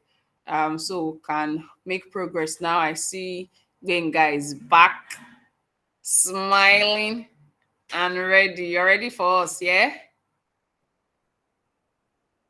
Awesome, awesome. Okay, guys. So I hope everyone is back from drinking water. Just Can you drop a hear me now? yes. Yes, we can hear you. Drop a Okay. yes in the comment section. Let me be sure that we have everyone on the call, because some persons will go and drink water and from there start gisting. Iremide, please don't kill me. Your Yeah. comment is hilarious. Can we continue now? Yeah, I just need a confirmation Because from we still those have online. a Please, lot of things to cover, let's be and we don't sure. have much time. Yeah. Y- So before we Yeah, I want to continue, be I sure that also want everyone is to back. clear people's mind for a particular stereotype that they say that if you have a bachelor's degree before, that you can't come for a diploma course is a big lie. It's a big lie. Yeah, maybe you have a bachelor's degree or you have an HND, you now come for a diploma and not BSc. Even if you have even have people that have masters and they are still coming for another bachelor's and they are still coming for a certificate course or a diploma course. That's why I said that in your visa documentation, the way you write your statement of purpose is very, very important. If so far you can defend it, that you specifically chose this particular course, even though it might be lower to what you had before, to your current qualifications, they might still consider you if you write your SOP very well. So the way you package your SOP, sorry guys, I'm coming, also determines a lot of things. So SOP very important. Financial document. I was talking about financial document before we went for the break. Now, I said if you are coming as an individual, for example, Canadian government estimates 11,500 CAD for your living expenses for a year. Now, if it's 11,500, now let's say your tuition for a year is 10,000. Now add 10,000 plus 11,500, that will give you how much? 21,500. Now multiply 21,500. Let me do the mathematics here. Multiply 21,500, which is your living expenses money. Multiply 21,500 by, let's use the current exchange rate. 21,500 multiplied by let's say 700, for example. That's 15 million naira. Now, people make this mistake. In your proof of funds, in your proof of funds, some people will not have the exact 15 million there. That's not the way it works. Oh. You will explain that, yeah. That's not the way it works. Oh. If the exact money you will be needing for both your school fees, your traveling expenses, plus your living expenses is 15 million naira, for example, you will not have that 15 million exactly in your account. That does not show that you can either sponsor yourself or your sponsor has enough money in your account. Let me give you a scenario. Imagine you have a sponsor. The man is a manager in a company. Is your uncle. He has 3 children. The money that you need for your traveling is 15 million. Your uncle has 20 million. He has a wife and he has 3 children. You'll be denied visa. It's not cost. Because that money in his account does not show that he's a true sponsor. It's very logical. This is your uncle. He's rich. He has 20 million in his accounts. The money for your whole experience in Canada, your tuition, everything is 15 million. This person has 3 children. He has one wife. Even if I'm a visa officer, I will deny you the visa too. Because you are not showing financial consistency in that manner. So the money that will be in your account has to be more than the amount you will be needing for your travel expenses, for your tuition and everything. The money that you must have in that account. In fact, I used to suggest people to have, if you need 15 million in your account, have 30 million, have 45 million, have more than enough, way more than enough. So that they will not say, we are denying you visa based on financial eligibility. And Canada Embassy, there's a big right rejection letter like anything. The way they will frame it. Thank you so much. After a careful review of your application, they don't start to explain that too. After a careful review of your application, after considering, after blah blah blah, we are sorry to inform you that you are not eligible for the visa clinical that you apply for. We are sorry to inform you that based on Article 4, Section 6 of the clinical Immigration and Clinical Citizenship of Canada, we are sorry to inform you that, see, no worry, this letter of rejection, I don't collect them 2 times before. So I'm a customer. I used to be a regular customer before God say he go answer me too. So it's not new to me. I know how they write it. Eh? They will tell you the evidence there. So they will tell you that based on Article 4, Section 6 of the Immigration and Citizenship Canada, we are sorry to inform you that based on your application, you are not eligible to enter Canada based on financial eligibility. You have not provided enough funds that showcase that you can pay for your school fees. Regular customer new. You understand? So you have to be very, very careful on that part because people make a lot of mistake on that part of financial eligibility. Some people say, what the money I need is just 10 million. So I'll put 10 million in the account. No. Another thing, Canada is not like UK. People stop arguing what you don't know. Calm down. Sometimes the people could follow me argue. On top of what I know. Calm down. Canada is not UK. UK is a country that you can want to go apply for your visa now. You carry all your documents, just 1 month statement. You go and borrow money for POF from one loan company, put it there, pay service charge. You don't do that with Canada. Canada is different. If you want to come to Canada, you have to build your proof of funds. You build the money small in the account. You not just carry 30 million one day, bam. You will be say the money will enter your account, your influence flow. Normally it's 150, 100,000, 50,000, 20,000, 10,000, 200,000. Just can't carry 130 million from heaven. Put in your account. Straight denial. Will deny you instantly. So they want to see that consistency in your inflow and outflow. Not just come and bring money from somewhere and just dump it to account. They used to call it lump sum. LUMPSUM. Lump sum. Is denial. Some people go there again. Maybe I can do like UK. So just drop money there. Don't go and drop money there. Be very careful. Listen now before you do a listen very well now. Don't go and drop money in the account anyhow. If your inflow and outflow no pass 10,000 naira before, 20,000, 15,000, 50,000, 100,000, you just go drop money inside the account. You told the wahala way you do on proof of funds, they will still deny you visa. I'm sorry. I'm sorry. So let's be very, very careful out there. Thank God now that you are more orientated now.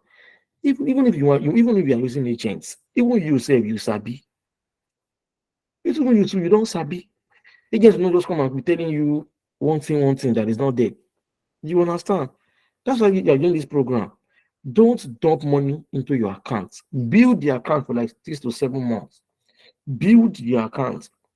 You put 1 million today, put 2 million tomorrow. Let the money grow once more. Don't just go and bring money from heaven and start putting inside the accounts from nowhere. Please be very, very careful. Okay? That's the financial eligibility part. Make sure you have more than enough money in that account. I told you before, if you need 20 million for your studies in Canada, have 40 million in the account. If you need 10 million for your studies, have 20, have 30 million in your accounts.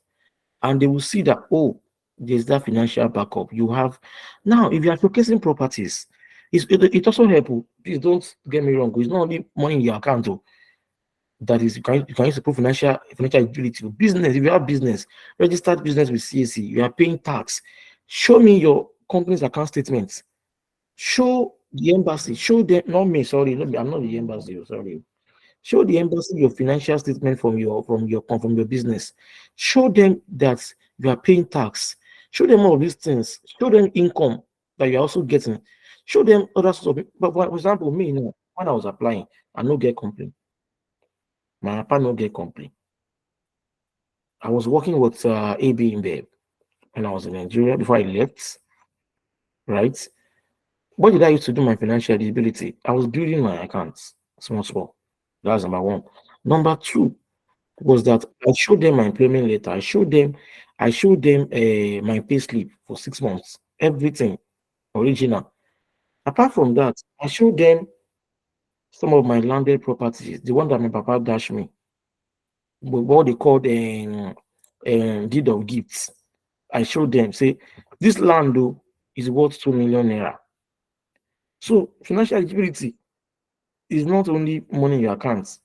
You have good job, you have good pay, you have good money in your accounts, you have properties that the value, when they convert the value, properties that you can liquidate, right? You have business in Nigeria, you have what they call am? You have all the company's all the company's documents, like your sales certificates. So in fact, some people even show embassy their invoices. They snap their invoices and also put that in their supporting document too. So those are things. For example, when I was in my, I also showed them that I was doing trainings here and there, and it was true. I was doing training with Tech Village, Texas. I was doing training with a lot of companies. I was training on data analytics. People call me here and there for Power BI training, for this one training. I was doing those things. It's on my profile. I was doing it. I attached my LinkedIn link to my resume that I used to apply. Everything did there, evidence did. I know so they explain. You understand? So those are ways you can show financial eligibility to the embassy. I hope it's clear to us now. I hope it's clear to us. If I want a yes in the comment section, is it clear? I want your thumbs up or something. Okay, good. So that financial eligibility part is a part that people get it wrong a lot. So we need to be extra careful. But now you understand. Now you know better. So now you understand the way it works. So that's it. So I talk about home ties, financial eligibility, and also post-graduation plans after quick work. How can you prove this? Your home ties, your financial eligibility, sorry, your home ties rather. Then also you can state it in your SOP that okay, I have what's it called? I'm coming back to continue my work in Nigeria. If I come back, I'll get promoted at work. I'm coming back to my business. When I come back, I'll come and look for a job because I will be more highly technical qualified for some positions based on the skills I've gained in Canada. Those are the kind of points you put in your SOP to prove that yes, you are committed to coming back to your home country. Everybody knows say they come back, but no they tell them, no they show them that kind of thing. You have to show them. All of me and say we know they come back anyway. It's the truth. Me and you, me and you, like this, we know. Say we know they come anywhere, but you understand. You have to still, show them that commitment in your SOP. Say they come back. Say you get things for Nigeria. You get many things we won't come back and do. You must show that commitment in your SOP. That you have parents, you want to come and see them. You will have missed them a lot. Tell them two things like that in your SOP. And that will go a long way. For anybody that wants to approve or decline your visa. You understand? So that is very important. Then, because if you have certifications, all these certifications that you have done before, maybe all these Microsoft certification, all these online courses, put it there. Everything that you have, put it there. All the training that you've done before, you were training CBN staff. Like without me now, I don't train CBN staff in Abuja before. I don't train them Power BI before. NDIC staff, I don't train them before. I put everything for there, all the pictures, my applications. I do they are. This way, look and say, this guy a big boy. Oh. They're not gonna say now everything are packaging. You understand? So that's the way it works. So that is for that. Then, so if you are married, for example, we are still going to come to that part of for those that are married. That's the second part of the work permit part, the open and close. We'll still come to that part. So if you are married, put your wedding pictures there. Your wedding pictures when you were smiling on the altar, you and your lovely husband, you were putting ring on her hand. Put all the pictures there. Put it there. When you were doing engagement, when you were dobaling for your in-laws, you were doing dobale. Put it there. When you were proposing, the pictures that you guys took when you were still dating, that guy took you to restaurants, to eatery, to go and eat Chinese food. Put it there. Those are the evidences that that will help you to boost your own ties, to boost your all of those things. So please, any document that you know that will help you. Now, I also have some list of sample documents that you can submit. I have some here for people that I've done for before. Let me share. I'm not going to share my screen though because they are very personal document. I can't share it with you guys. But let me just read it out for you. So this is a scenario of a husband and a wife that are coming together. So I will tell you exactly what we did for them. Can you all still hear me very well? Yes, we can. Thank you. So example of document I've submitted for them: statement of purpose, employment documents and pay slips, educational qualifications, curriculum. In English, I do. Is it curriculum? Or curriculum vitae? Is curriculum? Maybe curriculum vitae. We know what Applicant. you're saying. Okay. Applicants' birth certificates. If for those that are married, though, spouse and children birth certificates, marriage certificate, marriage certificate. It's something called affidavit of good conduct that you go and do at the high court, telling that you got an admission with this school, this admission number, this is the school you are going to, this is the term you'll be resuming, and you promise that you will be a reliable person, you abide by the school and regulation of the country you are going to, blah blah blah blah blah blah. It will be in the affidavit of good conduct. Your wedding and family pictures, your family ties. Now, family ties, you can also put any photo identification of family members, my siblings, my daddy, my mommy, everybody, not your cousin. It's just your immediate siblings and your parent. You had that today to show family ties. Letter, if you are being sponsored by somebody, put a letter of sponsorship from the person's employment letter, the person's pay slip, the person's bank statements, the person's source of income, the person's property documents. Put everything there. Say, this is your sponsor. He had there. He get evidence. He's not explaining. You understand? Then you will do medicals at IOM Ikeja, GRA. Some people are also doing it at what's one of this clinic? This clinic in VI. I've forgotten their name. Yay. Let's go, sir. Maybe I'll remember later, sir. I'll remember later. So people do it in Abuja, people do it in IOM, Ikeja, GRA. That's where you do medical test. That medical test is very important. You do it. It's part of your application. So either the embassy requests for it when you submit your application, or you will have done, or you might do what they call what's it called, upfront medicals.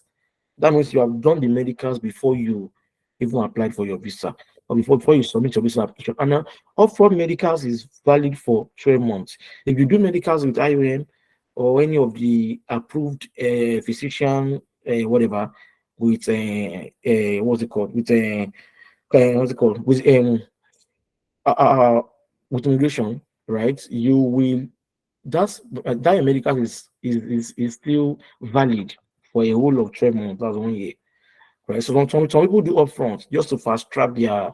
So they don't wait till when they don't wait till when the embassy asks them for the medical before they do it. So it all depends on different people, right? Medicals. Then, if you are married, right, you must show document. If you are married and you change your name to your husband's surname, you must you must put that document that show this. Like that's the evidence. Like for example, change of name from the high courts, paper publication that you used to change your name. Then your new passport. Benga, sorry, I think you are sharing your screen though. Are you serious? Don't worry, I'm not sharing my screen again. I'm sharing your own screen now. So what's it called though? So Don't know. I know you documents that mentioned earlier show that you didn't want change to of share name. your screen. But I don't know. Yes, I was sharing it earlier, but I'm not sharing it again now. Yes, I was sharing it earlier, but I'm now on your own. What's it called now? So those are examples of documents, right? For those that, hey, for those of you that are married, let's not go to that part now. For those that are married, eh, you have two options of bringing your spouse with you. Hello, can you hear me? Yes, please go on. Carry on. Yes, we can hear you. We can hear you. I saw Benga then was removed from the meeting. I can't be like, who No, it's removed me? your presentation, like the sharing. No, it's Ah, not you, it's okay, the okay, sharing. thank you. So as I was saying, for those that are married, you have two options of how you can bring your spouse with you. See, don't let anybody bubble you saying one person must first go to show home ties. They lie. Please, if you are married, I beg, say yes, say hi, say hi. Let's know Hi. ourselves. Thank you, Jerry. How many picking you get? You don't get like 6 or 7, have you? Mr. Salami. One, If one, you one. just one, wonderful. Any other person, if you are married, though, just say hello, say hi, greet us now. Married me association. Okay, Akim, let me go. Okay, I'm going to talk about that later. Mr. Kazim, you did. Hey, married people don't want to answer. Now, wow. You did. Okay, if you are married, you have two options of how you can bring your spouse. I'm going to give you my own personal example. How did I do my own? Me, I never allowed what anybody was saying to affect me. Whatever the stereotype, whatever agents, what these fake agents were saying everywhere. So this is what I did. I applied for a visitor visa because my wife was the one that came on study visa. So I applied for a visitor visa when I was coming, right? So I came with a visitor visa. They only gave me 4 months of visitor visa when I was coming. My wife got 4 years because she was coming for a degree, another degree. So when we got inside Canada, I heard of a process called flag polling. Flag polling means that instead of you applying your line when you get inside, waiting for your permits to be your permit to be approved, because when you come in on a visitor visa, you can now change to a work permit. Right now, some people also apply for the work visa together with their wife when they are coming, together with their spouse. So somebody's getting work, somebody's getting study, just like UK, they come together. You understand? So Canada is very hell bent on own ties. Canada is not UK. Don't be using UK idea to look at Canada. They are two different places. So and the visa approaches to the two countries are different too. Let's be guided. So when I came on a visitor visa, they only gave me 4 months. Like I got my visa around February. So they gave me 4 months, right? So when I was coming with my wife, I entered Canada with my wife the same day we entered. They gave her own study permit at the point of entry. They only stamped my own because I was a visitor, a common visitor. So they only stamped my passports and told me, you know, in Canada, there are 3 ways they can welcome you to Canada. There is welcome, there is you are welcome, and there is welcome to Canada. Those 3 difference. I don't know if you understand what I'm saying. There is welcome. Welcome now say if you come on a visitor visa, hey, that no one are welcome. Just come visit down and welcome. But if you get study visa, you get study visa or work visa or work permit or whatever, that one you are welcome. If you come enter on permanent residency from Nigeria, you enter, that one you are welcome to Canada. So those 3, you should say you get level. You understand? The Big 3, level. you get level. The level different from each other. So you welcome. Now say that visitor you be, just carry yourself, enter, do small, come back, leave the country. You are welcome. Sorry. So you are welcome. Now say you get study visa, you get work visa. Oh, welcome, welcome. But welcome to Canada. Yes, that one I say you get PR. So now the level, 10 level, where they be that. Now when me I enter, now welcome I get because now visitor visa I carry enter. My wife gets you are welcome because she gets study visa and she got a study permit at the point of entry. So we entered. Then I've watched a video of this Nigerian lady before I left Nigeria. I watched this video of this Nigerian lady that got a work permit. She also came to Canada to on a visitor visa with her spouse, but she got her work permit. She got her work permit after she entered, and she explained how she did it. There's this process called flag polling. Flag. Look at type up for the comment section so that we will know what we talk. Flag polling. Good. Flag polling, we say you go the US Canada border. So let me tell you how the whole journey went, like. So I told you I went on a visitor visa. So I came to Canada on visitor visa with my wife. My wife got a study permit at the point of entry. We entered. After a few days, I went to the US border. I went to North Dakota. So I entered inside US. I checked inside US. The border officers are US. They catch me. Eh? They catch me. They say, what I come for? I told them I came to Flagpole. They said, why? I said, my wife is studying here. I want to change my state from a visitor to a spousal open work permit. And they're like, okay, okay, okay. They took me inside one office, took my fingerprints, took my picture, did everything, scanned my passport, and they gave me a rejection letter to not to enter the US. Right? So I just meant to enter the US and come back, and US will give me a slip that says that I tried entering inside US, but I was rejected entering inside the US. So I did that. The officer at the US border gave me a white paper. Then I trekked back inside the Canadian border. I entered through the booths, and when I got to the booths of the Canadian border, the officer asked me, "What are you here for?" I said, "I'm here to change my status from a visitor visa to a spousal open work permit." He said, "Okay, okay. Your wife is schooling here?" I said, "Yes." Okay. They gave me a yellow paper, which I took. He wrote some things on the paper. He asked for my name, for my passport. He asked for my wife's study permit. I gave everything to him. He gave me back everything. He said I should go inside one office, that's where they will process my work permits. Lo and behold, I enter inside the office. So, although the woman the woman that was processing the stuff for me that day, the woman delayed me a lot because she was like, "You just came to Canada 3 days ago. I went to apply for a work permit. When did you decide that you want to stay?" I can't dey explain. No, I can't dey explain. Now, so my wife took on the explain. You understand? So one thing I just learned from that process is that if you want to go and do that, if you want to go to that route, you have to come to Canada for wait for like a week or two before you go and flagpole. Because mine was too early. So the officer was doubting. Ah, you don't plan this thing from your house before. Maybe say you just come Canada, come so you just hear this thing when you come here. You understand?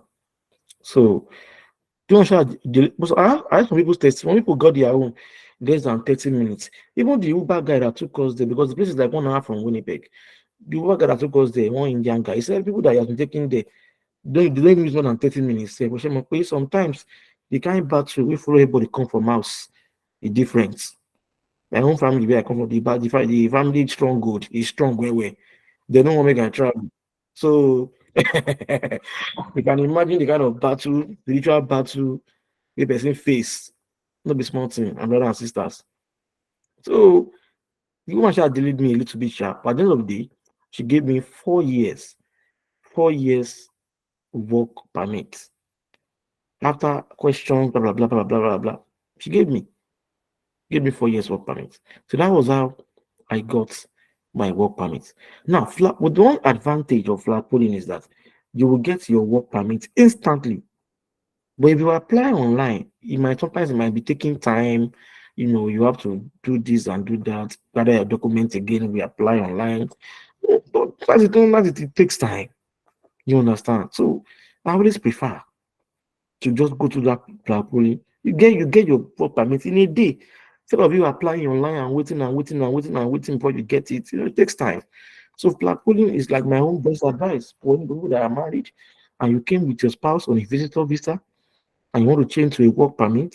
That is what you do. You flag pole and you get your work permit instantly.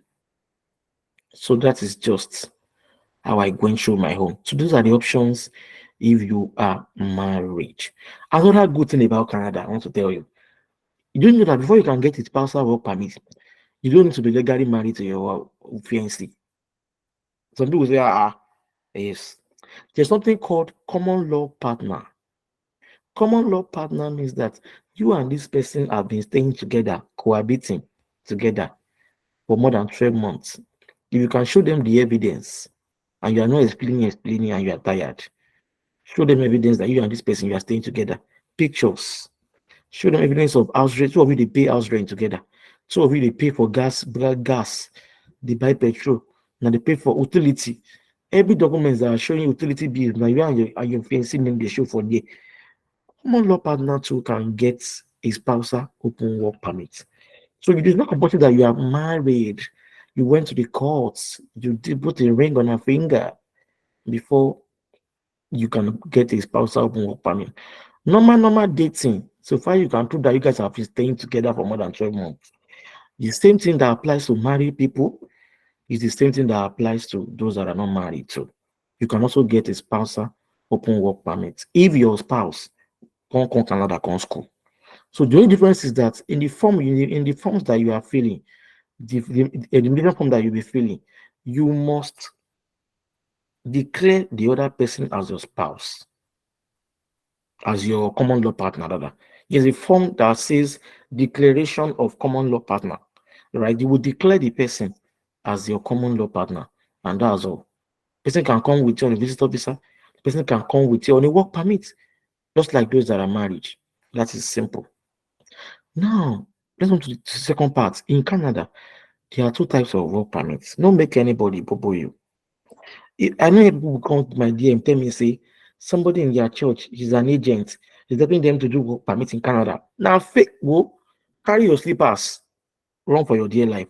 The person want to dupe you. See my eye. See where my eyes they open. See the person want to dupe you, run for your dear life. There is nothing like agents in Nigeria. He's doing work permit for you. People are fall victim of this nonsense, of this. Oh my God, these fake agents. Thank God that now with this program, you are more exposed. There are type of work permits. There's the open work permit and the closed. For those that are married or those that are common law partner that come with their spouse, the one they are giving you is closed work permit. It's open work permit. Sorry, open. It means that open work permit means that you can work for any employer in any location. The only job we know you do now stripper, and you can't involve in sex trade. You can't do stripper in a club. In fact, on my work permit, they wrote it there that I cannot do sex straight. I cannot do stripper in a club. Any other kind of job I can do. And I can't do regulated jobs like doctor, pharmacist, because I don't have, unless I have this certified or license to do it in Canada. Are you getting the point now? So be very, very careful. If you meet one, they tell you, say, I can help you do one visa, work permit. If you get to Canada, you start working. Ask the person, you get Canadian job for me? I do interview with any Canadian company. The company give me employment letter. Be careful. You are more informed now. Don't allow any agents to bubble you. So I won't say people that saying the agents then that when they get to Canada on a visitor visa, they will now come back to work permit when they get here. Hey, Jesus, it's a big lie from the pit of hell. They want to dupe you. The little money that you have, where you manage, where you save. Say one day you go use and travel. Person won't collect everything. That person is weak. There was even you cutlass cut the person. The person is a wicked person. Some people, their agents will do visitor visa for them. They will not enter Canada and be struggling and be struggling and be struggling. Even those who get work permits gone, they never see they never see job.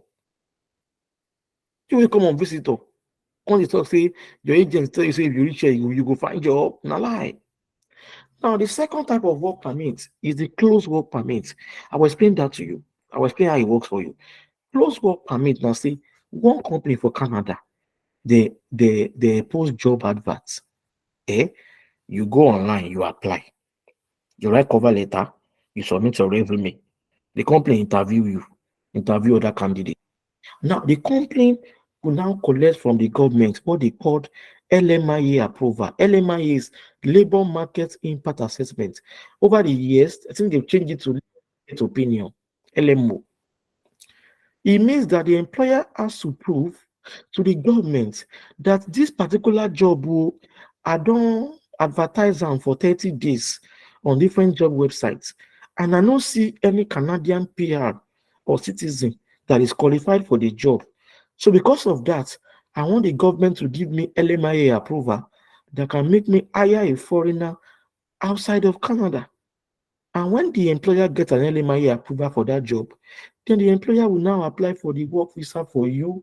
And when you get to point of entry, you get your work permits. Now, close work permits, you cannot work for any other employer apart from the employer will bring you come Canada.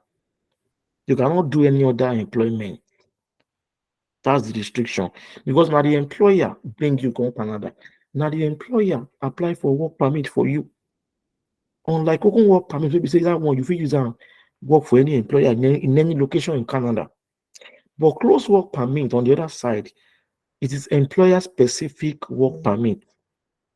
Guys, let's be guided. Let's be guided. Please and please, I'm coming, please. Let's be careful.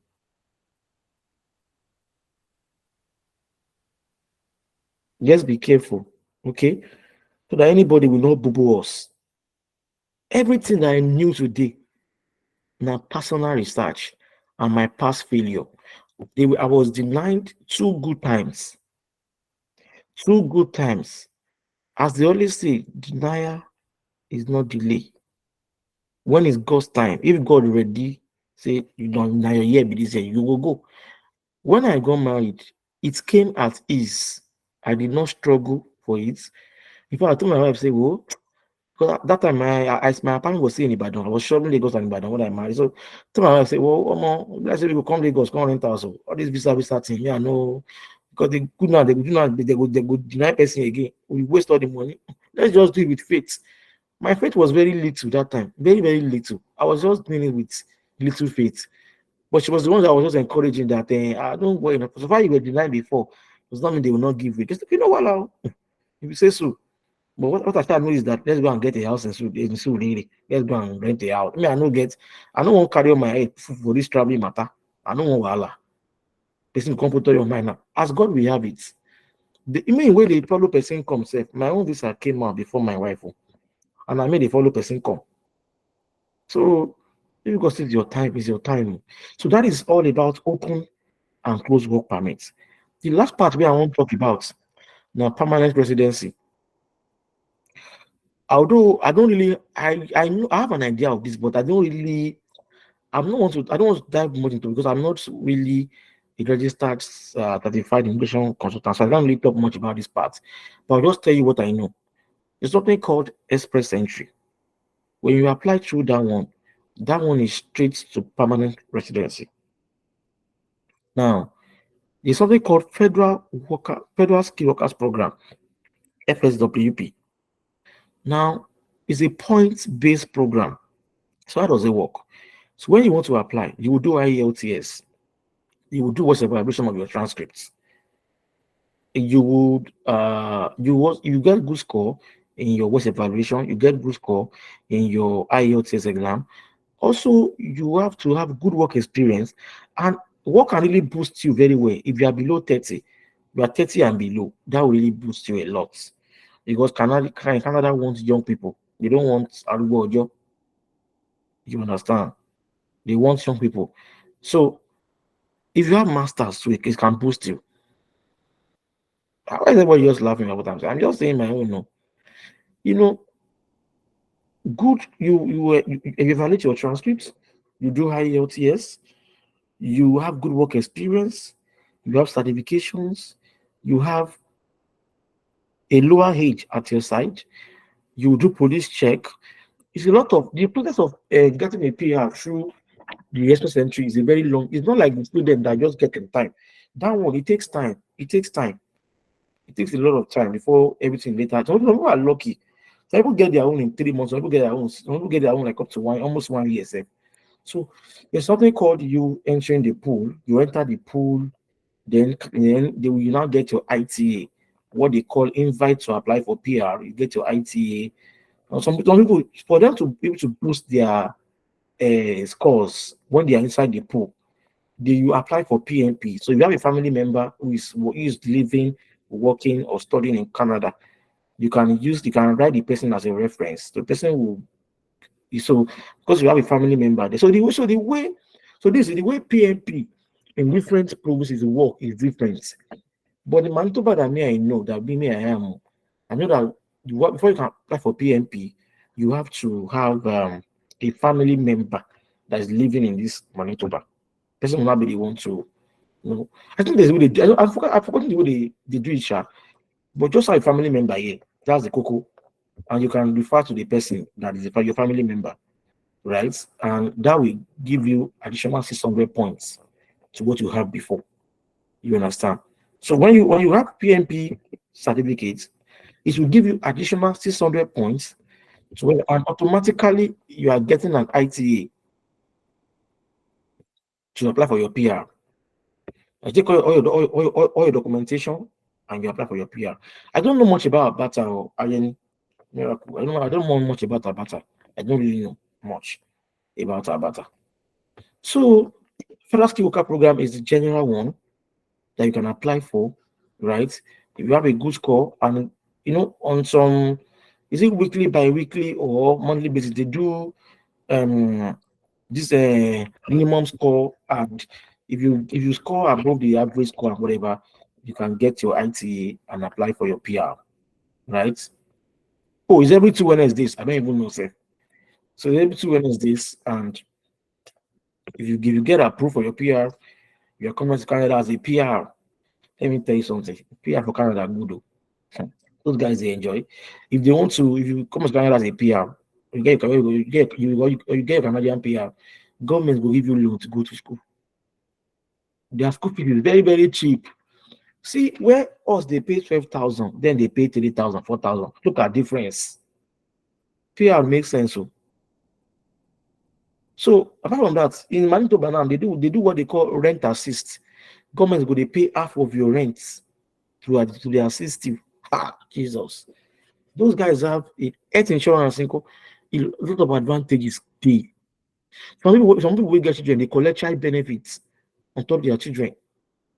So those that appear get a lot of advantages than those that are on work permit like us and those that are on study permit like my wife. So that is just it. That's the way it works. I think anybody with any question, let's go to the Q&A section now. Ejiro, I think me, I'm done.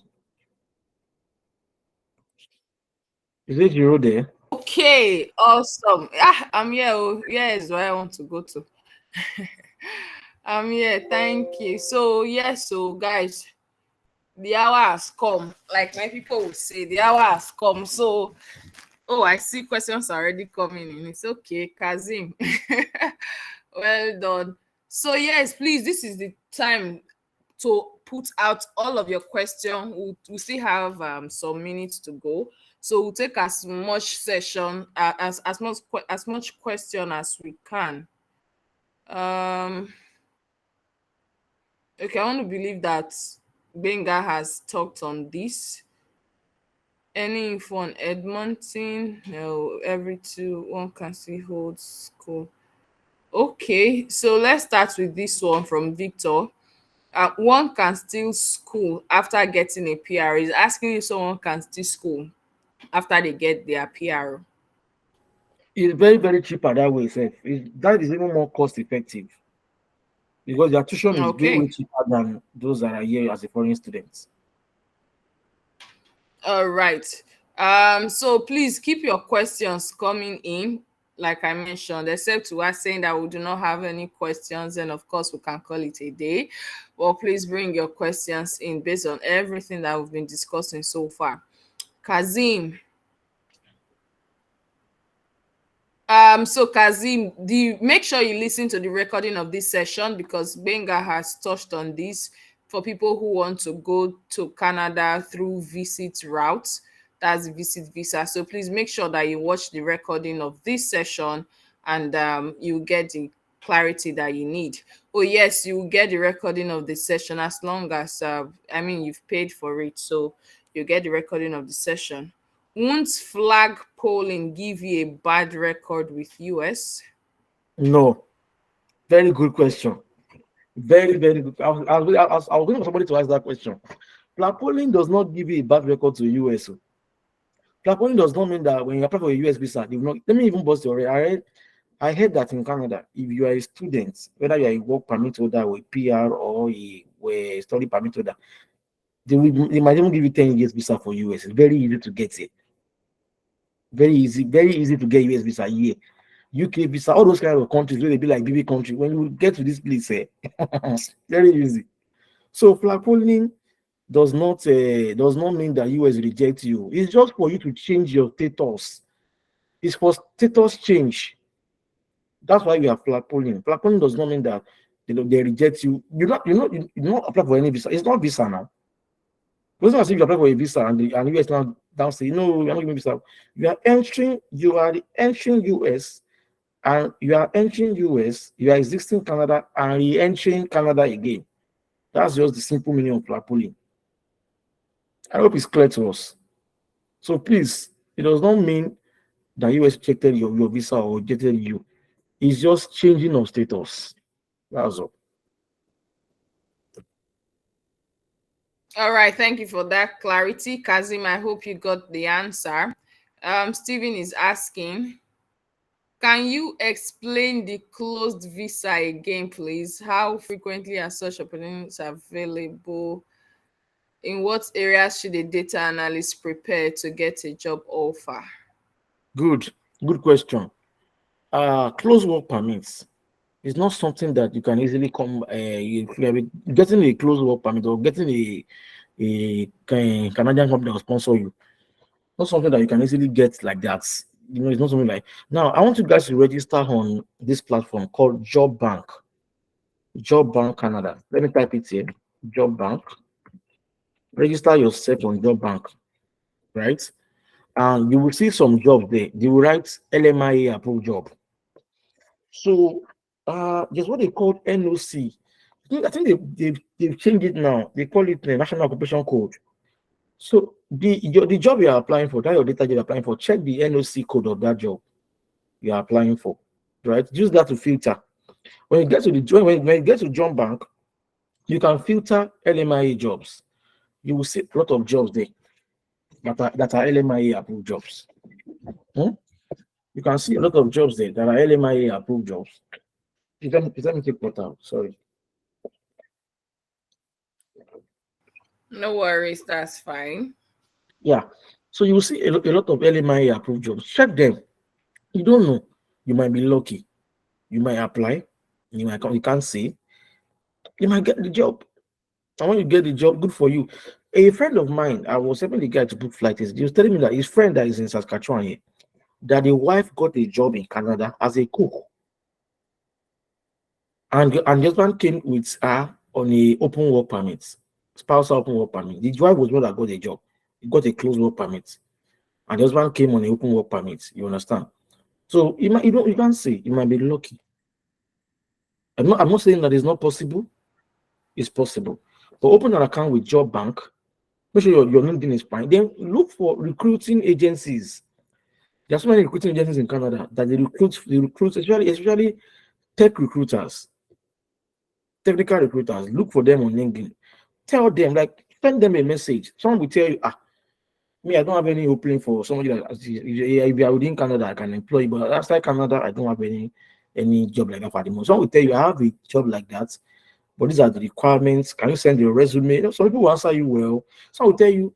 The other time I sent my CV to a recruiter on LinkedIn, she was like, she only recruit those that are PR and citizen. You make I no vex. That is their own policy in their own company. So every company get different ways of doing it. So just look for LMIA jobs in Canada. Go put it on Google. You see different jobs. If you see a later job there, but once you are qualified for, apply. You can't say they might give you. So that's it. Awesome, thank you. Kazim said what he meant is that would you have a record with US saying that you tried to enter US? Of course, you have a record, but what I'm saying is that it's not like US denied you. It's not like it's not affecting your future. You were going to the US. So flag polling, maybe you should like Google it. Maybe you understand it more. Flag polling is just going out of the country and re-entering the country again. So the flag polling paper is just for the Canadian border, uh, for what they call CBSA, Canadian Border Service Agents, agents, to see that US did not allow you to enter because your plan is to change your status. So that's just it.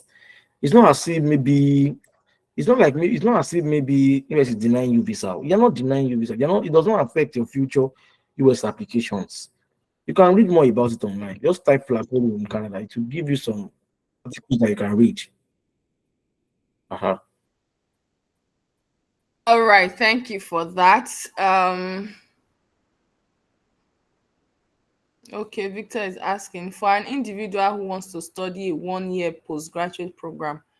He talked about an open bridge work permit and then said it doesn't expire until you get your PR approved. So does that mean one can work for as long as possible till the PR gets approved, even after the 1 year PGWP PWP has expires? expired. That's Yes, postgraduate work correct. permit. Yes, you have. Okay. It's correct. You can continue working as long as your PR is in process. Yes, on the All bridge right. open working. Yes. So another question is professional certificates that one can take as a business or data analyst to increase the PRO points. That Okay. then he found Business that Microsoft analyst. certifications are invalid though. Mhm. Business analyst. You can do CPAB. Sorry, CBAP, CPAP, Certified Yeah. Business Analyst Professional. You can do CPAP. You can do Scrum Master, Certified Scrum Master. Hmm? All these Google certificates, CFI, Corporate Financial Institute, all this financial modeling, blah, blah, blah. You can do all those things. You can do, what's it called? Microsoft, Google certifications, Google Data Analysis, Advanced. In fact, I think Google now has a one they call Advanced Data Analytics Clinical like that, or Advanced Business Intelligence Clinical. One particular course like that you can do with Google. Do all those things. Do the one with Microsoft too. You can do those ones with Microsoft too. So it all depends on you, right? You can do any certification that will just boost or that we how will I put it, that we showcase your skills that you have. No problem, do it. Anything that you want to do, do it. Yeah, Google Advanced. Yeah, Google All Advanced. right. Yes, yes. Okay, Iremide, I think Iremide wants to add something. Yeah, thank you very much, Pepe. Sorry, I'm joined on to computer. Okay. Thank you very much, Pepe. Thank you so much, Benga. Someone in the Salami said this is called Bellefu meeting. I don't fool. Sincerely, it is. But I want to propose something. I don't know, Benga, if you agree, because I know that after this meeting, a lot of people will be trying to reach you, fine. But then I want to suggest that if you can be in the soft group, WhatsApp group for like 3 days, so that people can have, direct access to you instead of going to LinkedIn or, so that they can have your personal contact, message you personally if they have any clarification, any question, or they have issues based on the current, maybe Canadian process that they currently have. If you can just join the group for 3 days, like 3 days, and then after that you can leave. No problem. It's fine. I'll join. I'll drop the link very shortly. So please, guys, let's join the group. Benga will be there with us for the next 3 days, answering any question or any clarity or any clarifications that you have. Thank you very much, Pepe. All righty, thank you. Okay, I see that we've exhausted our questions. No wonder Salami said it's a full meeting. Yeah, thank you so much, Benga. It's not easy to put this up and then give everyone this level of clarity. That is really, really admirable. Thank you for taking out the time to do this with us. And for everyone who paid to get this knowledge, you can see that even the knowledge is worth more than the money you committed to get it. Our focus is not really on the money, but on the knowledge that we are sharing. So that is why we've taken our time to do this for you. We couldn't have done this without you. Yeah, so we'll send out information on the next session, and then you can get your friends, family, loved ones to also join that session next month ending as well. But until then, I think it's safe for us to call it a day. But I would like everyone to unmute their mic and say a big thank you to Benga. Just unmute and Thank say you. thank you. Thank you. Thank Thank you. you. Thank Thank you, you. Mr. Ben, Thank you so Thank much, you for Benga. listening. Mr. Thank Tunde. you too. Thank you very much. Thank you. Boss, show. Thank you very Yeah, much. that's it. Thank you. I Thank know I owe you. I'll That's still see you. you. Voila. Well, thanks a Okay, lot. so I Thank see you. that Benga. some persons got access regardless, but if you want the recording, please, I think Ire has been sharing that link before now. So speak with her. She will send you the payment link so you can pay to get so you can get access to the recording because it will only be available to those that pay for the session. All right. Thank you once again, everyone. Okay, Iremide, please go ahead. Yes, please. So if you join the soft skill group, I will just drop it there for those that want the recording, the payment link. Okay. All right. Thank you. So let's have a beautiful evening. I wish us all a productive week ahead. Cheers, guys.